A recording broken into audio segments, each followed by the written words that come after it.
Hello everyone, this is भावना। आप सभी का स्वागत है कॉलेज विद भावना में। तो कैसे हैं सभी? होपफुली सब अच्छे होंगे। रिजल्ट आ गया है एमएड फर्स्ट सेम का। कैसा रहा आपका रिजल्ट? कमेंट में ज़रूर बताना। कुछ स्टूडेंट्स के तो मैसेज आए थे कि अच्छा रहा है, किसी के 71 बने हैं, किसी के 68 बने हैं। तो सभी को कॉन्ग्रेचुलेशन। जिस तरीके का भी रिजल्ट आया, जितना काम आप कॉपी में करके आए हैं उसी के अकॉर्डिंग मार्क्स दिए जाते हैं। 10-20 नंबर ऊपर हो जाते हैं, क्योंकि एग्जामिनर ये देखता है कि एग्जामिनर को किसका प्रेजेंटेशन ज़्यादा अच्छा लग रहा है, किसने कॉपी ज़्यादा अच्छे से प्रेजेंट की है, वो चीज़ें सारी देखी जाती हैं। और सबसे बड़ी बात है, आपके फ्लो चार्ट ज़्यादा देखे जाते हैं। मैं हमेशा यही बोलती आई हूँ, बीएड में भी और एमएड में भी। एग्जामिनर के पास इतना टाइम ही नहीं होता कि वो आपकी एक एक वर्ड पढ़ेगा। देखो, पढ़ते हैं नो डाउट, ऐसा तो है नहीं कि एग्जामिनर ऐसे थोड़ी ना कॉपी चेक कर दे, लेकिन ऊपर ऊपर से ऐसे ऐसे करके पढ़ते हैं। लेकिन फ्लो चार्ट अगर हम बनाते हैं तो एग्जामिनर का जो फोकस है वो सारा फ्लो चार्ट पे चला जाता है। मानो आपने पूरा टॉपिक है, कोई भी पूरा टॉपिक है, चलो इसी का ही मान लो यही टॉपिक है कि सोर्सेज ऑफ एक्वायरिंग नॉलेज। तो ये टॉपिक अगर आप इसकी वर्ड टू वर्ड लाइन लिख रहे हैं, ये बार बार पूछा जाता है, तो लाइन पे ज्यादा फोकस जाएगा। या फिर अगर आप फ्लो चार्ट बना दें, फ्लो चार्ट में लिखें सोर्सेज ऑफ एक्वायरिंग नॉलेज और फिर सारी जितने भी स्टेप्स हैं वो चारों तरफ इसके लिख दें, तो एग्जामिनर इसको ज्यादा इफेक्टिव मानेगा कि जो लाइन टू लाइन लिखा हुआ है उस पे ज्यादा ध्यान देगा। इस पे ज्यादा ध्यान देगा ना, जब इस पे ध्यान वो दे देगा, फिर वो सोचेगा कि जब बच्चे ने ये फ्लो चार्ट बनाया हुआ है तो आगे कभी से आता ही होगा। ये माइंडसेट होता है। आप खुद भी देखिए कि उन्हें 20 सेकंड में वो एक कॉपी चेक कर देते हैं, 20 से भी 10 सेकंड के अंदर कॉपी चेक हो जाती है। तो आप ये देखिए 10 सेकंड में क्या चीजें देखते होंगे, ऊपर ऊपर से तो देखते हैं। तो आपकी कॉपी का प्रेजेंटेशन अच्छा होना चाहिए। ऐसा नहीं करना चाहिए, अगर वो चीज आप देख रहे हैं ना कि कुछ बच्चे क्या करते हैं, इधर से भी लाइन छोड़ देंगे, इतना कॉपी को मोड़ देंगे, इधर से भी छोड़ देंगे, बीच में भी इतना खुला खुला लिखेंगे। तो एग्जामिनर भी तो हमारे ही जैसा है, वो भी तो समझेगा कि कॉपी चुरा रहा है बच्चा, कॉपी बचाना चाह रहा है, ये सोच रहा है कि ढीला ढीला लिख दूं कॉपी भर जाएगी। एग्जामिनर भी तो ये सोचता है। तो आप कॉपी को ना बचा के इस तरीके से कंटेंट को प्रेजेंट कीजिए ताकि कॉपी पूरी फिल हो जाए और आपका कंटेंट भी इफेक्टिव रहे।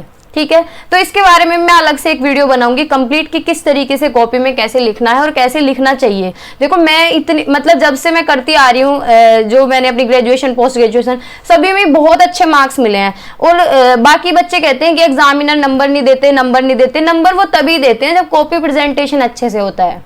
ठीक है, तो स्टार्ट करते हैं। अगर चैनल पे नए हैं तो लाइक शेयर सब्सक्राइब कर लेना। आज क्लास करने वाले हैं फंडामेंटल ऑफ रिसर्च मेथोडोलॉजी। आप लोगों के काफी मैसेजेस आ रहे थे कि करा दो इस क्लास को, और कराने की मैं भी सोच रही थी। कल तो लाइट नहीं थी एरिया में, इन्वर्टर भी डाउन था, तो पूरा दिन नहीं करा पाई। फिर मैंने बच्चों के हिंदी के नोट्स बना दिए, जो बीएड वाले थे उनकी मैराथन बनाई और रात 12 बजे अपलोड किया है। ये देखो, तो मुझे लगा था कि अपलोड करनी चाहिए क्योंकि बच्चों का एग्जाम था।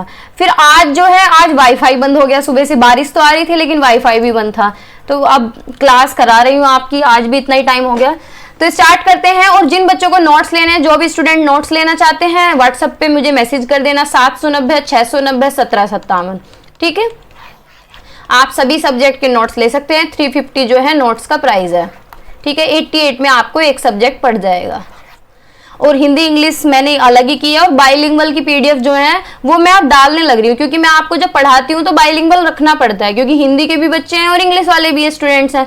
तो सबको ध्यान में रखते हुए मुझे फिर बाइलिंगुअल पीडीएफ करनी पड़ती है। इस बार मुझे 3 वर्जन करने पड़े हैं पीडीएफ के।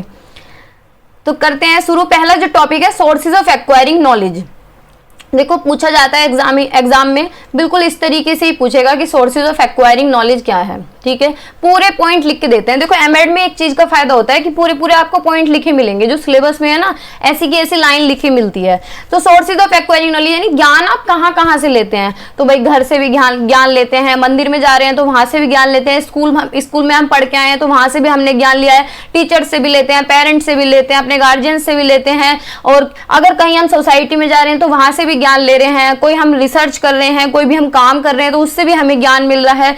घर में हम कुकिंग कर रहे हैं तो उससे भी हमें ज्ञान मिल रहा है। यानी बहुत सारे सोर्सेज होते हैं ज्ञान के। तो पढ़ते हैं कौन कौन से। लर्न ऑथोरिटी यानी प्रमाणिक स्रोत, जो बिल्कुल जिन्हें गलत नहीं ठहरा सकते, जिन पे ट्रस्ट किया जा सकता है। तो किस पे ट्रस्ट कर सकते हैं? कोई भी एक्सपर्ट या टीचर्स हो सकते हैं जिन्होंने अच्छी मास्टरी की हुई हो कंटेंट पे, और जिन्हें टॉपिक अच्छे से क्लियर हो, जिन्होंने अपनी मास्टर डिग्री कंप्लीट कर रखी हो, कोई पीएचडी हो, डॉक्टर हो, साइंटिस्ट हो, प्रोफेसर हो, है ना।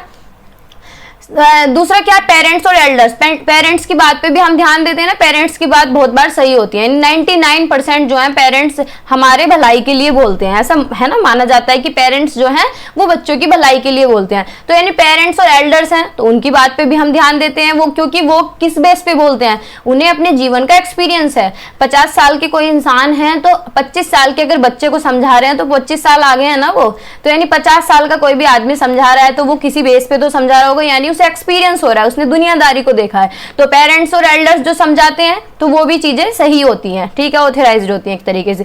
बुक्स और जर्नल्स, यानी कोई भी हमें ऑथेंटिक इंफॉर्मेशन लेनी हो तो हम किसकी तरफ जाते हैं, कहाँ जाते हैं, तो हम बुक में देखते हैं, जर्नल्स में देखते हैं।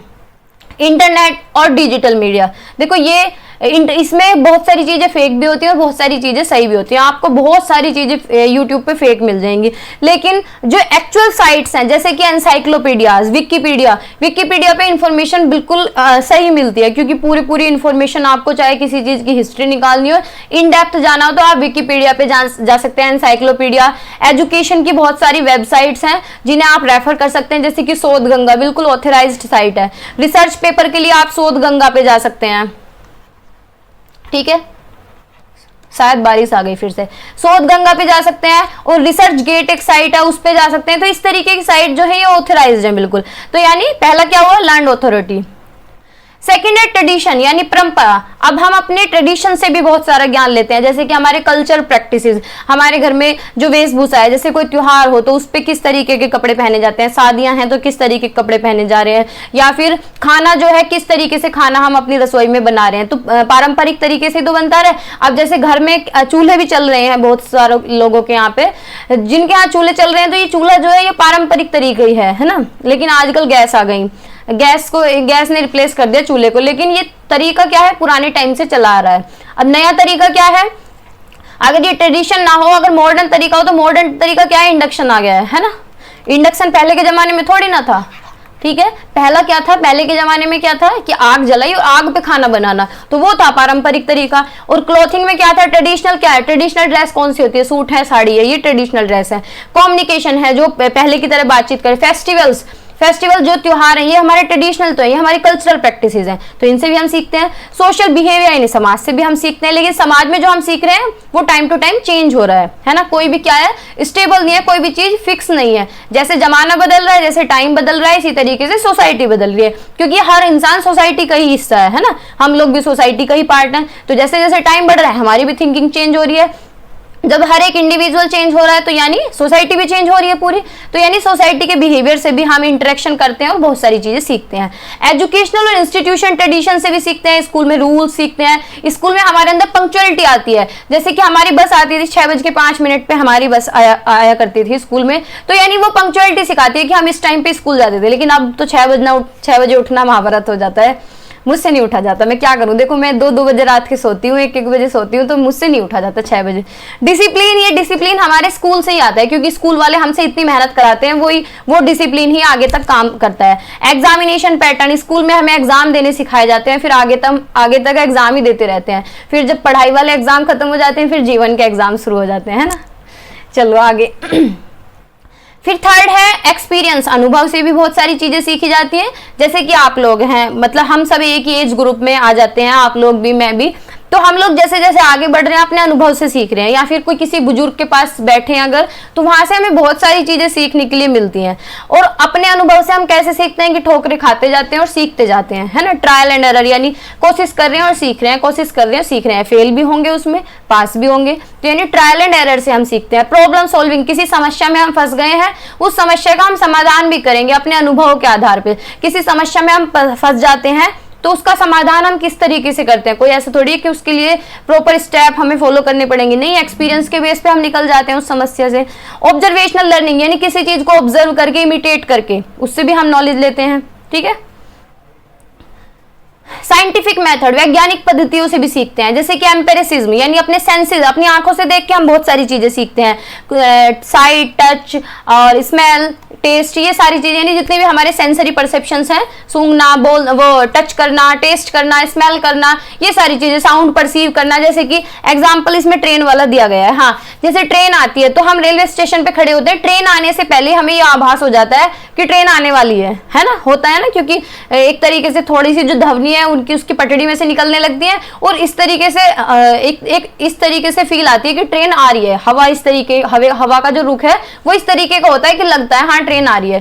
तो ये क्या है, ये अनुमान है एक तरीके का, एम्पेरिसिज्म है, ये सेंसेस के बेस पे होता है।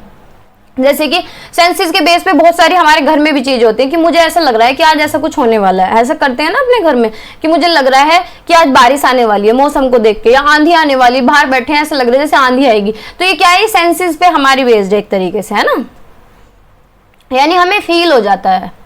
रेशनलिज्म यानी नॉलेज थ्रू लॉजिकल थिंकिंग, तर्क के आधार पे बहुत सारी चीजें हम देख लेते हैं, जैसे कि believing that a positive school environment improve teacher performance because of logical reasoning, यानी अगर स्कूल का एनवायरनमेंट अच्छा है तो टीचर की परफॉर्मेंस भी अच्छी होगी, वो तर्क लगाएगा, सारी चीजें अच्छी होंगी। ठीक है।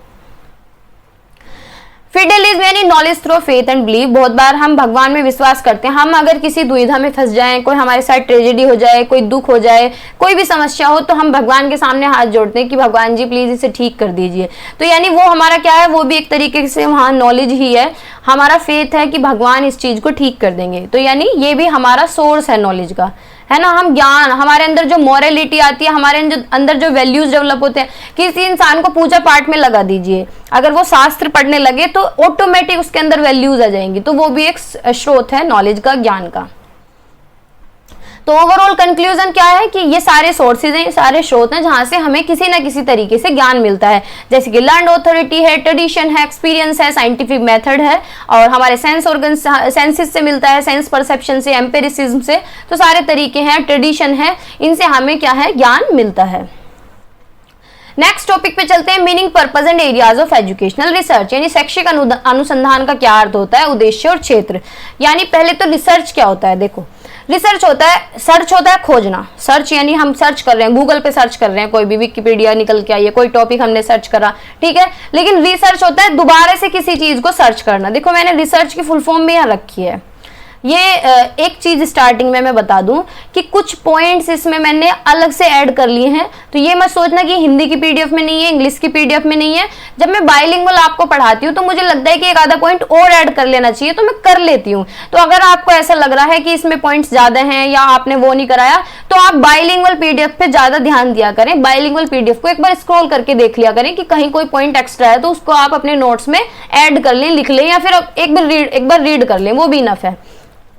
तो रिसर्च क्या होता है, रिव्यू ऑफ लिटरेचर, यानी लिटरेचर क्या होता है कि पहले से जो पेपर्स ऑलरेडी पब्लिश हैं उनको रिव्यू करना, उनको पढ़ना, यानी study of previous work to understand what is already known.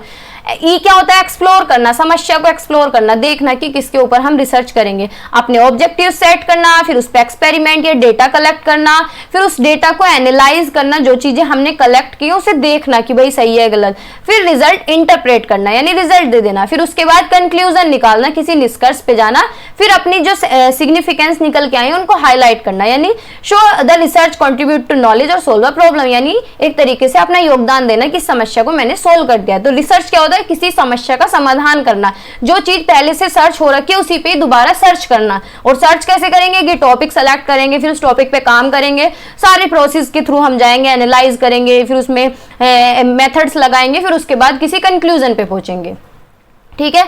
अगर इसमें एजुकेशन वर्ड लग गया है, रिसर्च के साथ एजुकेशन वर्ड को ऐड किया गया है, तो एजुकेशन का मतलब है कि एजुकेशन की प्रॉब्लम्स को सोल्व करना। ठीक है, एजुकेशन का मतलब है एजुकेशन की प्रॉब्लम्स को सोल्व करना। तो खाली रिसर्च को पढ़ते हैं पहले। तो रिसर्च क्या एक प्रोसेस है use to collect and analyse information to increase our understanding of a topic और इशू, यानी किसी भी टॉपिक को समझने के लिए या किसी भी मुद्दे को सोल्व करने के लिए हम इंफॉर्मेशन को कलेक्ट करते हैं, एनालाइज करते हैं और फिर उसे सोल्व करते हैं। तो रिसर्च का एक सिस्टमेटिक प्रोसेस है to collect and analyse information in order to increase our understanding of the phenomenon under study. यानी रिसर्च क्या होता है, अनुसंधान क्या होता है कि किसी एक तरीके से काम करना, स्टेप वाइज स्टेप। यानी प्रॉब्लम तो हम सिंपल तरीके से भी सॉल्व कर सकते हैं कि मैं इस प्रॉब्लम को चुटकियों में सॉल्व कर दूंगा। क्या बोल रही हूँ, चुटकियों नहीं, चुटकियों, ठीक है। तो मैं इस प्रॉब्लम को चुटकियों में सॉल्व कर दूंगा। तो चुटकियों में तो सब सोल्व कर सकते हैं, लेकिन रिसर्च में क्या होता है, बिल्कुल तरीके से जाना पड़ता है कि पहले ये वाला स्टेप करेंगे, फिर दूसरे स्टेप पे जाएंगे, जैसे सीढ़ी दर सीढ़ी चढ़ते हैं। तो इसी तरीके से रिसर्च होता है। ये एक सिस्टमेटिक प्रोसेस होता है जिसमें हम अपनी समझ को बढ़ाते हैं, किसी भी इश्यूज को, किसी भी प्रॉब्लम को सोल्व करके, एनालाइज करके, समझ के, उसकी इंफॉर्मेशन को कलेक्ट करके, ठीक है। रिसर्च और डेफिनेशन देखिए, research is to see what everybody else have seen and to think what nobody else has thought. यानी रिसर्च क्या है, रिसर्च करते हैं वही देखना जो सभी देखते हैं। भाई तुमने कोई टॉपिक देखा, मानो गरीबी का टॉपिक है, तो ऐसा थोड़ी है गरीबी का टॉपिक तो सब देख रहे हैं, लेकिन वो सोचना जो किसी ने नहीं सोचा है, तभी तो दोबारा से सर्च होगा उस पर, है ना। भाई रिसर्च जैसे पॉवर्टी का टॉपिक है, गरीबी का टॉपिक है, तो कितने लोगों ने उस पर काम किया होगा, कितने लोगों ने रिसर्च की होगी, ग्राउंड वर्क भी किया होगा, एक्सप्लोर भी किया होगा, लेकिन औरों से अलग सोचना तब क्या कहलाता है, तब वो रिसर्च कहलाती है, ठीक है। मैं बिल्कुल सिंपल तरीके से आपको समझाने की कोशिश कर रही हूँ ताकि आप चीज़ों को समझ पाएं, ठीक है। अगर कोई त्रुटि हो जाए तो उसके लिए माफ़ी चाहूँगी। शैक्षिक अनुसंधान का क्या अर्थ है, यानी एजुकेशनल रिसर्च का क्या मतलब है। अभी मैंने बताया कि रिसर्च क्या है, किसी प्रॉब्लम को देखना, किसी इश्यूज को देखना, या समझ विकसित करना, या चीज़ों को एनालाइज करना। अब जब इसमें एजुकेशन को जोड़ दिया गया तो यानी एजुकेशन के मुद्दों को सोल्व करना। तो educational research is the study of how people learn and how to make education better. यानी भाई अगर हम एजुकेशन के फील्ड में रिसर्च कर रहे हैं तो हम एजुकेशन को बेटर बनाने का ही तो काम कर रहे हैं। ये देख रहे हैं कि कैसे लोग सीख रहे हैं और कैसे एजुकेशन को बेटर बनाया जा सकता है, ठीक है। It looks at different aspects of education like teaching methods, students' characteristic and the environment in which learning takes place। यानी कौन से मेथड्स यूज किए जा रहे हैं और कौन से मेथड यूज होने चाहिए, ठीक है। भाई एजुकेशनल रिसर्च यही तो है कि किस तरीके से एजुकेशन को इफेक्टिव बनाया जाए। अब एजुकेशन कैसे इफेक्टिव होगी कि पढ़ाने के तरीके बदले जाए, बच्चों की कैरेक्टरिस्टिक, बच्चों को ध्यान में रखा जाए, एक अच्छा एनवायरनमेंट बनाया जाए जिससे अच्छी लर्निंग हो सके, इफेक्टिव लर्निंग और इफेक्टिव टीचिंग हो सके। तो गोल क्या है एजुकेशन रिसर्च का, to understand how to improve education for student. यानी इसका सिर्फ एक ही लक्ष्य है कि एजुकेशन को हम कैसे इंप्रूव कर सकते हैं, कैसे बच्चों के लिए बेटर बनाया जा सकता है। चाहे उसमें कोई भी अनुसंधान करना पड़े, कुछ भी रिसर्च करना पड़े, हमें एजुकेशन को बेटर बनाना है, तो वो एजुकेशनल रिसर्च कहलाता है। लेकिन ये एक सिस्टमेटिक प्रोसेस है, इसमें ऐसे ही नहीं है कि गए और इस स्कूल में इस मेथड को हटाओ दूसरे को लगाओ, ये वाला स्कूल ऊपर होना चाहिए, ऐसे थोड़ी। ओवरऑल सिनेरियो को ध्यान में रख के ही किसी टॉपिक पे रिसर्च की जाती है। तो एजुकेशनल रिसर्च का एक सिस्टमेटिक अटेम्प्ट है to gain a better understanding of the educational process generally with a view in improving its efficiency. यानी एजुकेशनल रिसर्च क्या है कि एक सिस्टमेटिक तरीके से एजुकेशनल प्रोसेस की समझ को बेहतर करना, उसकी एफिशिएंसी को इंप्रूव करना। यानी एफिशिएंसी यानी जिससे कि रिजल्ट और अच्छे निकल के आ सके, आउटकम्स अच्छे आ सके। यानी अगर प्रॉपर तरीके से बोला जाए तो साइंटिफिक मेथड जो है उन्हें अप्लाई करना है एजुकेशन की प्रॉब्लम्स में, एजुकेशन के फील्ड में, ठीक है। अब ये मत बोलना कि इंग्लिश में रीड कर रही हो, देखो हिंदी में ही समझा रही हूँ, लेकिन या तो हिंदी में एक बार रीड किया जाएगा या फिर इंग्लिश में रीड किया जाएगा। तो मैं दोनों का बैलेंस करके चलती हूँ ताकि ना हिंदी वालों को प्रॉब्लम हो ना इंग्लिश वालों को प्रॉब्लम हो। तो गुड ने एक डेफिनेशन दी है कि educational research is the study and investigation in the field of education. यानी जो शैक्षिक अनुसंधान है, जो एजुकेशनल रिसर्च है, ये किस चीज की स्टडी है, कोई भी खोज कर रहे हैं हम किसके फील्ड में, एजुकेशन के फील्ड में, ठीक है। यानी शिक्षा के क्षेत्र में किसी भी तरीके की खोजबीन करना जिससे कि हम शिक्षा को बेहतर बना सकें। मुनरो ने डेफिनेशन दी है कि फाइनल पर्पस जो है ना एजुकेशनल रिसर्च का, to ascertain principle and develop procedure for use in the field of education. यानी ये जो फाइनल पर्पस है, बिल्कुल अंतिम उद्देश्य ये होना चाहिए एजुकेशनल रिसर्च का कि हम सिद्धांत को बनाएं, हम प्रिंसिपल से डेवलप करें, हम प्रोसीजर बनाएं जिससे कि एजुकेशन फील्ड में वो सारी चीजें हम अप्लाई कर सकें, यूज कर सकें, ठीक है। मुले ने एक डेफिनेशन दी है कि systematic study design to improve promote the development of education as a science and can be considered educational research. यानी एक तरीके से ओवरऑल सबने यही कहा है कि एजुकेशन को डेवलप करना है, एजुकेशन को बेटर बनाना है, तो एजुकेशनल रिसर्च उस चीज की ही स्टडी करती है कि एजुकेशन को कैसे बेटर बनाया जा सके, उसके प्रॉब्लम्स को कैसे सोल्व किया जाए, जो इश्यूज हैं उन पे काम किया जाए, ठीक है। Educational research characterises as follows. अब इसकी विशेषताएं देखते हैं। तो भाई हाईली पर्पसफुल होती है, पर्पस उद्देश्य सेट करा है तभी तो उस पर काम करेंगे। एजुकेशनल प्रॉब्लम्स के साथ डील करती है, यानी जितने भी शिक्षा से संबंधित समस्याएं हैं, चाहे वो टीचर से रिलेटेड हो चाहे वो बच्चे से रिलेटेड हो, सारी समस्याओं पे काम करती है। प्रिसाइज है, ऑब्जेक्टिव है, साइंटिफिक और सिस्टमेटिक प्रोसेस है, यानी सटीक है, सटीक टॉपिक पे ही तो काम करेंगे। जैसे कि टीचिंग मेथड, टीचिंग मेथड ये क्या है, सटीक टॉपिक है बिल्कुल। भाई टीचिंग मेथड ऑल ओवर जितने वर्ल्ड में मेथड्स यूज हो रहे हैं तो उस पर सटीक तरीके से काम करेंगे। ऑब्जेक्टिव यानी वस्तुनिष्ठ होना चाहिए कि जिस एज लेवल का है, जिस तरीके का बच्चा है उसी के अकॉर्डिंग काम करेंगे। साइंटिफिक होना चाहिए यानी साइंटिफिक प्रिंसिपल्स को अप्लाई करेंगे और एक तरीके से काम करेंगे स्टेप बाय स्टेप।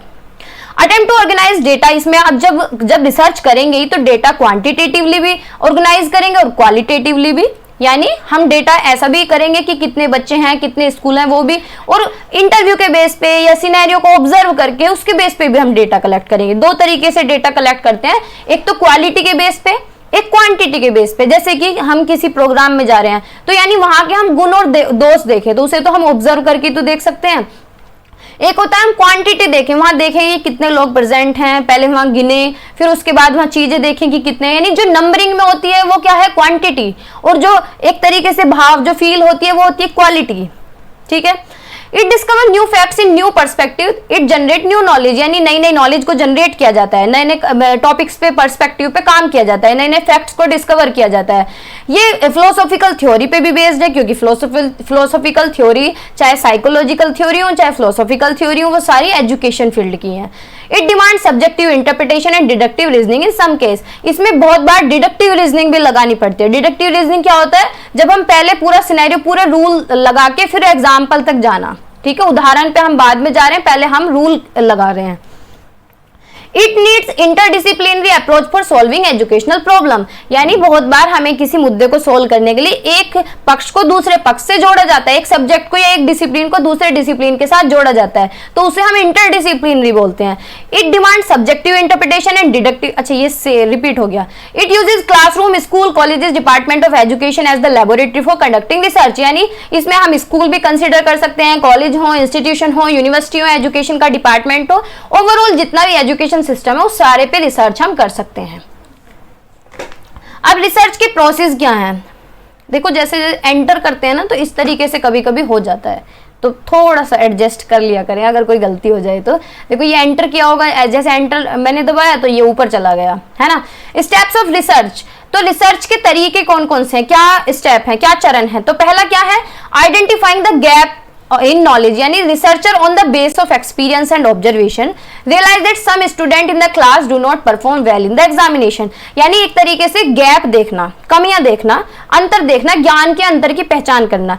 तो रिसर्च के बेस पे, एक्सपीरियंसेस के बेस पे एक एग्जांपल ये देख के बता रहे हैं कि हम ये देखेंगे कि बच्चे अच्छा परफॉर्मेंस नहीं दे रहे एग्जामिनेशन में, यानी कुछ बच्चों का, जैसे कि आप लोगों के रिजल्ट आए हैं तो ये ऑब्जर्व किया जाए कि कुछ बच्चों का रिजल्ट अच्छा नहीं आया है, तो ये बहुत सारे क्वेश्चन निकल के आते हैं इससे। तो ऐसा भी तो हो सकता है कि बच्चे एग्जाम टाइम में भूल गए हों, पढ़ा हुआ हो जाता है ना, कि जैसे किसी का मैसेज आ रहा था कि दीदी मैं भूल जाती हूँ एग्जाम में बैठने के बाद, तो ऐसा भी हो सकता है। ऐसा भी हो सकता है कि कुछ बच्चे बहुत ज्यादा डर गए हों एग्जाम के बाहर, या एग्जाम में जाने के बाद उन्हें एंजाइटी हो गई हो, है ना, ऐसा भी हो सकता है। ऐसा भी हो सकता है कि बच्चे ने 1-2 दिन पढ़ा हो, उसे याद ही ना रहा हो, या उसके पढ़ने में कमी रही हो। ऐसा भी हो सकता है कि बच्चा बीमार हो गया हो, तो बहुत सारे फैक्टर हो सकते हैं।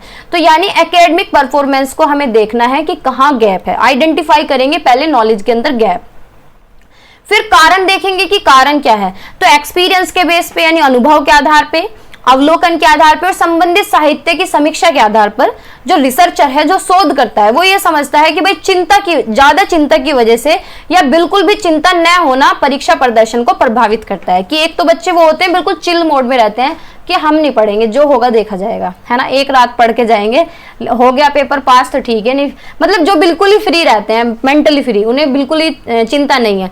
एक बच्चे ऐसे हैं कि इतनी ज्यादा चिंता है कि उन्हें घबराहट हो रही है, हाथ पैर फूले हुए हैं, हाथ पैर कांप रहे हैं, मुझसे नहीं हो रहा, है ना। तो ये 2 फैक्टर हो सकते हैं। ऐसा कौन कह रहा है, रिसर्चर कह रहा है, शोधकर्ता। फिर थर्ड स्टेप आता है कि researcher now state the goal of the study, यानी उसने बताया, उसके उद्देश्य बताए उन्होंने कि क्या क्या उद्देश्य हो सकते हैं। कहा कि छात्रों के शैक्षणिक प्रदर्शन और चिंता के बीच संबंध को समझना, कि भाई चिंता क्या है और उनका प्रदर्शन क्या है, इसके बीच का रिलेशन देखना। लिंग के आधार पे भी हो सकता है, भाई चिंता भी अलग अलग हो सकती है ना। शिक्षा, चिंता और शैक्षणिक प्रदर्शन लिंग के आधार पे समझना, ये देखना कि लड़कियों को ज्यादा चिंता हो रही है, लड़कों को ज्यादा एंजाइटी हो रही है, किसको ज्यादा प्रॉब्लम हो रही है। लिंग के आधार पर चिंता और शैक्षणिक प्रदर्शन के संबंध का अध्ययन करना, ठीक है, कि इन दोनों के बीच में क्या संबंध है जेंडर के बेस पे, लड़कियों में क्या डिफरेंस है, लड़कों में क्या डिफरेंस है, ठीक है। फिर उसके बाद हाइपोथेसिस लगाई, यानी परिकल्पना लगाई। परिकल्पना एक तरीके का एजम्पशंस होता है ना। परिकल्पना होता है जैसे मौसम देख के हम कह रहे हैं कि भाई बारिश आ सकती है, ठीक है। तो अब ये बहुत तरीके से होता है, अब किसी की परिकल्पना ठीक भी निकल जाती है और बहुत बार बारिश आती है, एक आधी बूंद आ गई, बारिश आई नहीं, या फिर बस हवा ही निकल के चली गई, है ना। बहुत बार भगवान गरज के चला जाता है, तो ये परिकल्पना ही होती है इस तरीके की। तो छात्रों के शैक्षणिक प्रदर्शन और चिंता के बीच एक महत्वपूर्ण संबंध है, ये परिकल्पना लगाई। जैसे मैं बता रही हूँ कि बच्चों का जो एंजाइटी और बच्चों का जो एग्जाम दे रहे हैं, जो प्रेजेंटेशन है, जो एकेडमिक परफॉर्मेंस है, उसके बीच में एक सिग्निफिकेंट रिलेशन है, क्योंकि बच्चे एग्जाम में डर जाते हैं। यानी हम भी, मैं भी डर जाती हूँ, लाभ तो नहीं डरती खैर, लेकिन अब तक डर जाती थी बहुत ज्यादा। जैसे जैसे हम बड़े होते हैं हमारा डर निकल जाता है। छात्रों की चिंता और शैक्षणिक प्रदर्शन में लिंग के आधार पर महत्वपूर्ण अंतर है। लिंग के आधार पर कैसे है कि लड़के कम डरते हैं, लड़कियां ज्यादा डरती हैं, ऐसा मैं सोच रही हूँ, दूसरा इंसान कुछ और भी सोच सकता है। तो यानी उन्होंने कहा कि ये भी सिग्निफिकेंट डिफरेंस है जेंडर के आधार पे। तो ये की गई परिकल्पना। फिर रेलिवेंट इंफॉर्मेशन को कलेक्ट किया गया, मतलब पूछा गया होगा लोगों से, इंफॉर्मेशन कलेक्ट की। तो यहाँ पे जो रिसर्चर है वो बहुत सारे टूल, अप्रोप्रिएट जो पर्याप्त टूल हैं, जो इसमें टूल यूज होने चाहिए, उन टूल और टेक्निक्स को यूज करेगा और मेजर करेगा एंजाइटी और एकेडमिक परफॉर्मेंस को बच्चों की। तो सैंपल कलेक्ट करेगा, यानी बच्चों से पूछेगा कि भाई क्या क्या किसका रिकॉर्ड है, तुम्हें क्या प्रॉब्लम है, तुम्हें चिंता होती है। तो बच्चों को एक्सप्लोर करके, बच्चों के ऑब्जर्वेशन के आधार पे, बच्चों के व्यूज के आधार पे इंफॉर्मेशन को कलेक्ट करेगा। फिर जो हाइपोथेसिस लगाई थी, यानी जो परिकल्पना की थी कि भाई जेंडर के बेस पे डिफरेंस हो सकता है और सिग्निफिकेंस डिफरेंस हो सकता है चिंता के बीच में और एकेडमिक अचीवमेंट के बीच में, तो उस हाइपोथेसिस को, उस परिकल्पना को टेस्ट करने का काम करेगा।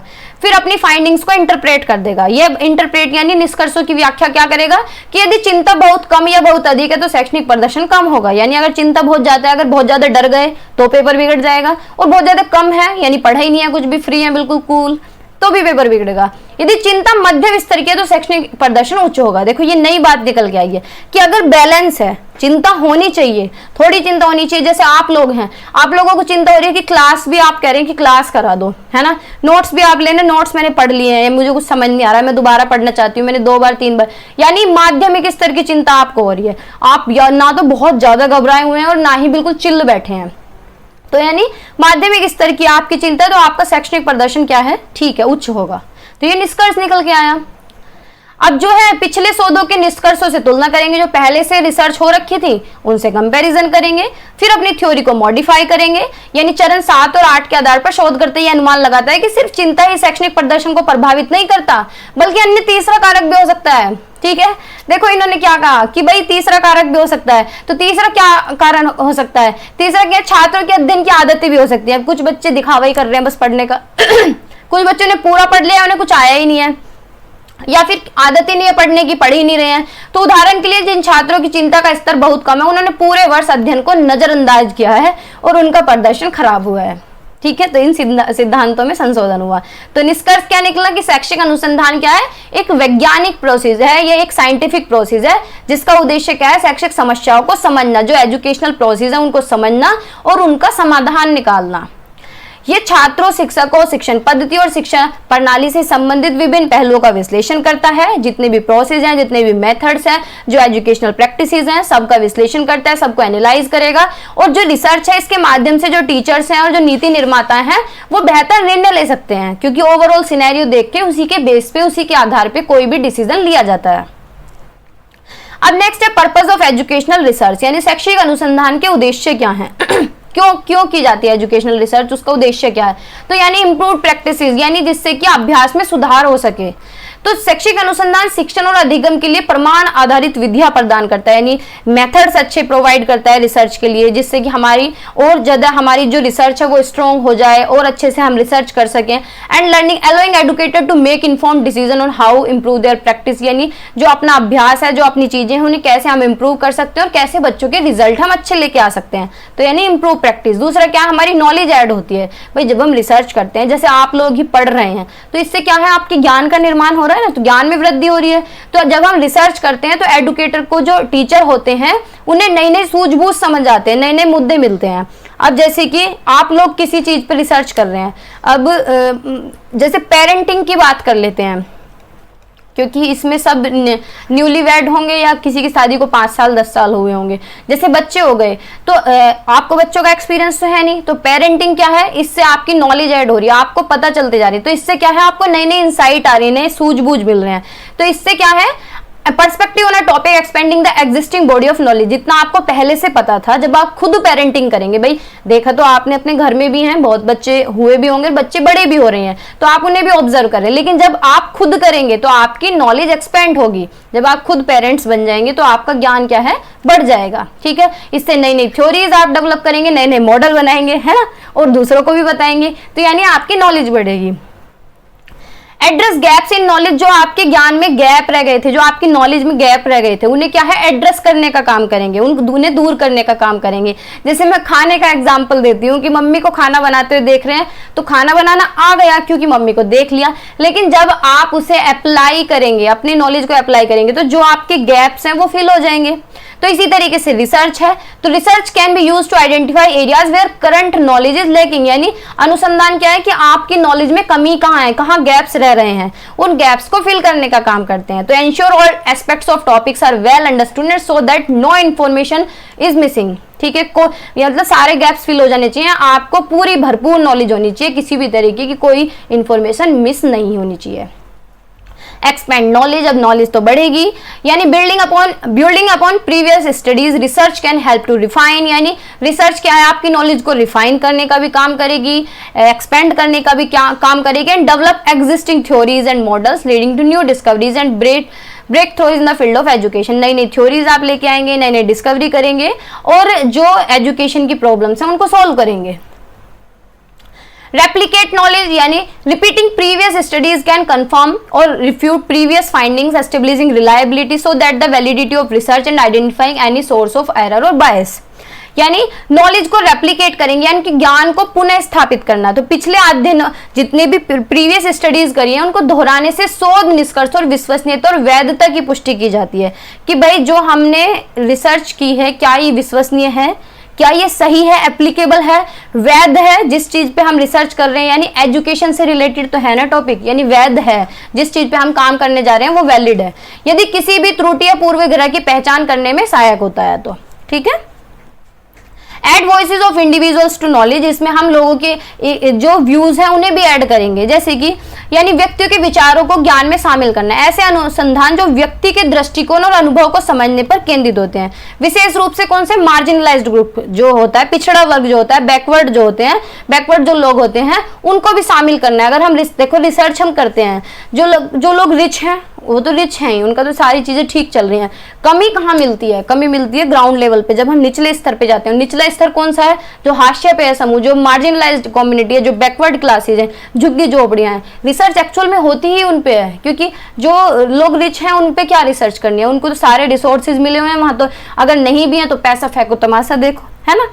तो यानी हमें रिसर्च कहाँ करनी होती है, ग्राउंड लेवल पे करनी होती है। तो यह सुनिश्चित करना कि उत्पन्न ज्ञान समावेशी हो, यानी सबको इंक्लूड कर सके। अब हमने टीचिंग मेथड्स बनाए, यानी प्रोजेक्टर से हम बच्चों को पढ़ा रहे हैं, तो क्या जो झुग्गी झोपड़ी वाले बच्चे हैं, जो सरकारी स्कूल हैं, दूर दराज गाँवों में, क्या वहाँ प्रोजेक्टर यूज हो रहे हैं। तो यानी रिसर्च जो है वो सारी जगह अप्लाई होनी चाहिए। ठीक है, नेक्स्ट है different areas of educational research. ये क्या हो गया, different areas of educational research, यानी शैक्षिक अनुसंधान के विभिन्न क्षेत्र कौन से हैं। तो प्राइमरी, सेकेंडरी और हायर लेवल, यानी आप प्राइमरी स्कूल में छोटे लेवल पे भी कर सकते हैं, सेकेंडरी में भी कर सकते हैं, higher level of teacher education भी कर सकते हैं। ठीक है, evaluating the teaching and learning method, यानी जो सीखने सिखाने के तरीके हैं उनको इवेल्युएट कर सकते हैं। और क्या है, कोई भी पॉलिटिकल सोशियोलॉजिकल एस्पेक्ट ले सकते हैं एजुकेशन के, कोई भी आज का मुद्दा ले सकते हैं जैसे कि इक्वलिटी समानता ले सकते हैं, समता ले सकते हैं, शांति पीस ले सकते हैं, ह्यूमन राइट्स के बारे में कोई टॉपिक ले सकते हैं, development of the curriculum with changing times यानी पाठ्यक्रम जो है कैसे टाइम के साथ बदल रहा है, कैसे डेवलप हो रहा है, इस तरीके का कुछ भी ले सकते हैं। Psychological philosophical and environmental aspect of education यानी मनोवैज्ञानिक तरीके से और दार्शनिक तरीके से या एनवायरमेंटल एस्पेक्ट ऑफ एजुकेशन ये कंसीडर कर सकते हैं। Search for solution to unsolved issues यानी जो मुद्दे सोल्व नहीं हुए हैं, जो पेंडिंग हैं, जिन पे काम नहीं हुआ है, उनका सॉल्यूशन ला सकते हैं। वुमेन्स पे कर सकते हैं कोई भी रिसर्च किसी तरीके की वुमेन एजुकेशन को लेके, चाइल्ड डेवलपमेंट को लेके, या फिर नई नई टेक्नोलॉजी जो यूज हो रही है इससे टीचिंग कैसे इंटरेस्टिंग हो रही है, लीडरशिप और मैनेजमेंट एजुकेशन को लेके। ठीक है, अब है प्लानिंग अ रिसर्च स्टडी। अब ये टॉपिक मैंने इस तरीके से रखे हैं क्योंकि ये टॉपिक ही पूछे गए हैं, ये टॉपिक पूछा गया है प्लानिंग अ रिसर्च स्टडी। बिल्कुल जो टॉपिक पूछे गए हैं ना लास्ट 4 to 5 ईयर्स में। आज मैं पेपर ओपन करना भूल गई, अब मैं अगर स्लाइड बैक करूंगी तो ये कट जाएगा। तो कल मैं ये 2 पार्ट में करेंगे हम मैराथन, तो जब सेकंड पार्ट करूंगी तो मैं आपको क्वेश्चंस भी दिखाऊंगी ताकि आपको साथ के साथ पता चलता रहे कि कहाँ क्या पूछा गया है, जैसे हमने फर्स्ट मैराथन के अंदर किया था। प्लानिंग अ रिसर्च स्टडी यानी शोध अध्ययन की योजना बनाना। अब हम कोई रिसर्च स्टडी कर रहे हैं तो उसकी हम प्लानिंग कैसे कैसे करेंगे।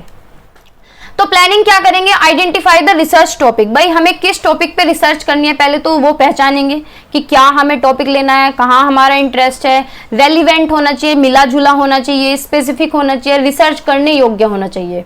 ठीक है, फिर defining the research problem and objectives. फिर जो हमने टॉपिक लिया है, जो अपनी समस्या ली है, रिसर्च प्रॉब्लम को हम डिफाइन करेंगे, उसके ऑब्जेक्टिव देखेंगे कि इससे क्या क्या सुधार आ सकते हैं, उस पे इन्वेस्टिगेशन करेंगे। फिर लिटरेचर रिव्यू करेंगे यानी ये देखेंगे कि पहले से कितनी रिसर्च इस पे हो रखी है। तो एग्जिस्टिंग स्टडी जिन्होंने पहले से रिसर्च कर रखी है उनका रिव्यू करेंगे, सोर्सेज देखेंगे अपने टॉपिक की कि कहाँ से हमें कंटेंट से हेल्प लेनी है। गैप्स देखेंगे, identify gaps in knowledge and how your study contribute यानी ये देखेंगे जिसने पहले से रिसर्च की हुई है ना उसने क्या कमियां कर दी थी उसमें। ठीक है, अब जैसे कि ये टॉपिक है कि जो टीचिंग मेथड्स हैं वो हर जगह एप्लीकेबल नहीं है, जैसे कि ये मॉडर्न टीचिंग मेथड्स आईसीटी का टॉपिक है जैसे, तो आईसीटी पे बहुत लोगों ने रिसर्च की हुई है। तो ये देखना है कि जो रिसर्च हो रखी है उसमें कमियां क्या हैं। तो कमियां जैसे आईसीटी का टॉपिक है, मैं कमियां बता रही हूँ कि जो बहुत ही पिछड़े गाँव हैं, जो पिछड़े इलाके वहां पे आईसीटी है ही नहीं, तो ये क्या हो गया, ये एक तरीके से गैप हो गया कि भाई इस रिसर्च में ये कमी है कि ये इन स्कूलों पे एप्लीकेबल नहीं है। ठीक है, तो अब हम जो रिसर्च कर रहे हैं तो हमारा रिसर्च करने का मतलब ये बनता है कि हम इस कमी को पूरा कर दें, तो ये यानी आपकी स्टडी कंट्रीब्यूट करेगी। Choose a research design and methodology. भाई अब हमने लिटरेचर रिव्यू कर लिया, देख लिया कि किसने क्या क्या काम करा हुआ है और क्या उनके रिजल्ट आए हैं। फिर उसके बाद हम ये देखेंगे कि हमें डिजाइन कौन सा सेलेक्ट करना है, कौन सा मेथड्स यूज करना है, किस तरीके से हम ग्राउंड लेवल पे जाके डेटा कलेक्ट करेंगे, क्वालिटेटिव तरीके से करेंगे, क्वांटिटेटिव करेंगे या दोनों को मिक्स करके करेंगे। डेटा कलेक्शन की टेक्निक की सर्वे करेंगे, बच्चों से जाके पूछेंगे, एक्सपेरिमेंट करेंगे या केस स्टडी, हर एक पर्टिकुलर बच्चे से उनकी फैमिली से हम पूछ रहे हैं। ठीक है, आगे चलते हैं। फिर डेवलप अ रिसर्च प्लान। फिर इसी के आधार पे पूरी एक प्लानिंग बनाएंगे, पूरा रिसर्च प्लान तैयार करेंगे यानी आउटलाइन तैयार करेंगे कि जो हम स्टडी कर रहे हैं इसका क्या स्कोप है, इसका दायरा क्या है, वेरिएबल इसके अंदर क्या होंगे। जैसे कि बच्चों का एजुकेशनल अचीवमेंट और एंजाइटी पे हम रिसर्च कर रहे हैं तो एजुकेशनल अचीवमेंट वेरिएबल हो गए। ठीक है, वेरिएबल होते हैं जो चेंज हो सकते हैं, एजुकेशनल अचीवमेंट और एंजाइटी। ठीक है, तो ये क्या हो गए, ये हमारे वेरिएबल हो गए। तो इस तरीके से जो भी हम टॉपिक ले रहे हैं उसके वेरिएबल देखेंगे, फिर उस पे हाइपोथेसिस भी लगाएंगे। जैसे हमने पीछे देखा कि रिसर्च का प्रोसेस ये होता है कि वेरिएबल सेलेक्ट करना, हाइपोथेसिस लगाना, पूरे स्टेप बाय स्टेप हम रिसर्च करते हैं। सैम्पलिंग मेथड क्या होगा, कितने लोगों को हम लेंगे, कितने बच्चे कलेक्ट करेंगे, क्या हमारा सिलेक्शन क्राइटेरिया होगा। Obtain necessary approval and ethical consideration यानी ये देखना है कि रेलिवेंट इंफॉर्मेशन, रेलिवेंट इथिक्स क्या है। Ensure confirm consent and data privacy यानी हमें अपनी लिमिटेशन से बाहर नहीं जाना है, यानी डेटा क्या है, गोपनीयता का पालन सुनिश्चित करे। और प्रतिभागियों की पूर्व सहमति यानी पहले बच्चों से पूछना भी, जैसे हम किसी की फोटोज क्लिक करते हैं तो अगर हम छुप के फोटो किसी के खींच रहे हैं तो वो क्या हो जाता है, वो गलत हो जाता है। तो हमें क्या करना होता है, अप्रूवल लेना होता है। जैसे ये फोटोग्राफर होते हैं कि मैं एक फोटो आपका ले सकता हूँ, तो ये यानी हमें अप्रूवल भी लेना है कि हम डेटा यहाँ से कलेक्ट कर सकते हैं, मेथड्स यहाँ से ले सकते हैं, सैंपल ये ले सकते हैं, हम सर्वे कर सकते हैं क्या इस स्कूल में, तो यानी उनसे नेसेसरी अप्रूवल लेंगे और एथिकल कंसिडरेशन करेंगे। डेटा कलेक्ट करेंगे, डेटा अभी हमने देख लिया कि रिसर्च एक्सपेरिमेंट करेंगे, इंटरव्यू, सर्वे, ऑब्जर्व करेंगे, डेटा ये सुनिश्चित करेंगे डेटा सटीक होना चाहिए, अगर सटीक नहीं हुआ तो हमारा पूरा रिसर्च खराब हो जाएगा। अनबायस्ड डेटा कलेक्शन होना चाहिए, यानी किसी तरीके का कोई भेदभाव नहीं होना चाहिए कि अच्छे अच्छे स्कूलों में हम चले गए और डेटा लिया है निकाल के, नहीं, हमें हर तरीके के, हर लेवल के स्कूल पे जाना है, हर लेवल के बच्चे से बात करनी है। फिर उस डेटा को एनालाइज करेंगे कि कौन कौन से इसमें स्टेटिस्टिकल टूल लगेंगे, कौन सी टेक्निक लगेंगी, क्या इसका पैटर्न होगा, क्या रिलेशनशिप है और क्या सूझबूझ इसके अंदर होंगी। फिर अपने फाइंडिंग्स को डिस्कस करेंगे, यानी कंपेयर करेंगे अपने रिजल्ट को, जो पहले से रिसर्च उस टॉपिक पे हो रखी है उससे कंपेयर करेंगे, ठीक है। फिर उसे अप्लाई करेंगे, उसकी सिग्निफिकेंस देखेंगे, फिर अपनी रिपोर्ट को प्रेजेंट करेंगे, कंट्रीब्यूट करेंगे, यानी structure the report with an introduction, methodology, result, discussion, conclusion, और अपनी फाइंडिंग्स को प्रेजेंट करेंगे क्लियर तरीके से, टेबल, चार्ट, प्रेजेंटेशन के माध्यम से, ठीक है। अब नेक्स्ट टॉपिक है सोर्सेज ऑफ रिसर्च प्रॉब्लम, यानी स्रोत क्या है रिसर्च प्रॉब्लम के, कहाँ कहाँ से हम रिसर्च प्रॉब्लम उठा सकते हैं, कैसे आइडेंटिफाई करेंगे, ये सारे टॉपिक पे हम बात करेंगे। हाँ, तो रिसर्च प्रॉब्लम को पहले डिफाइन करेंगे, रिसर्च प्रॉब्लम क्या होता है, यानी शोध समस्या।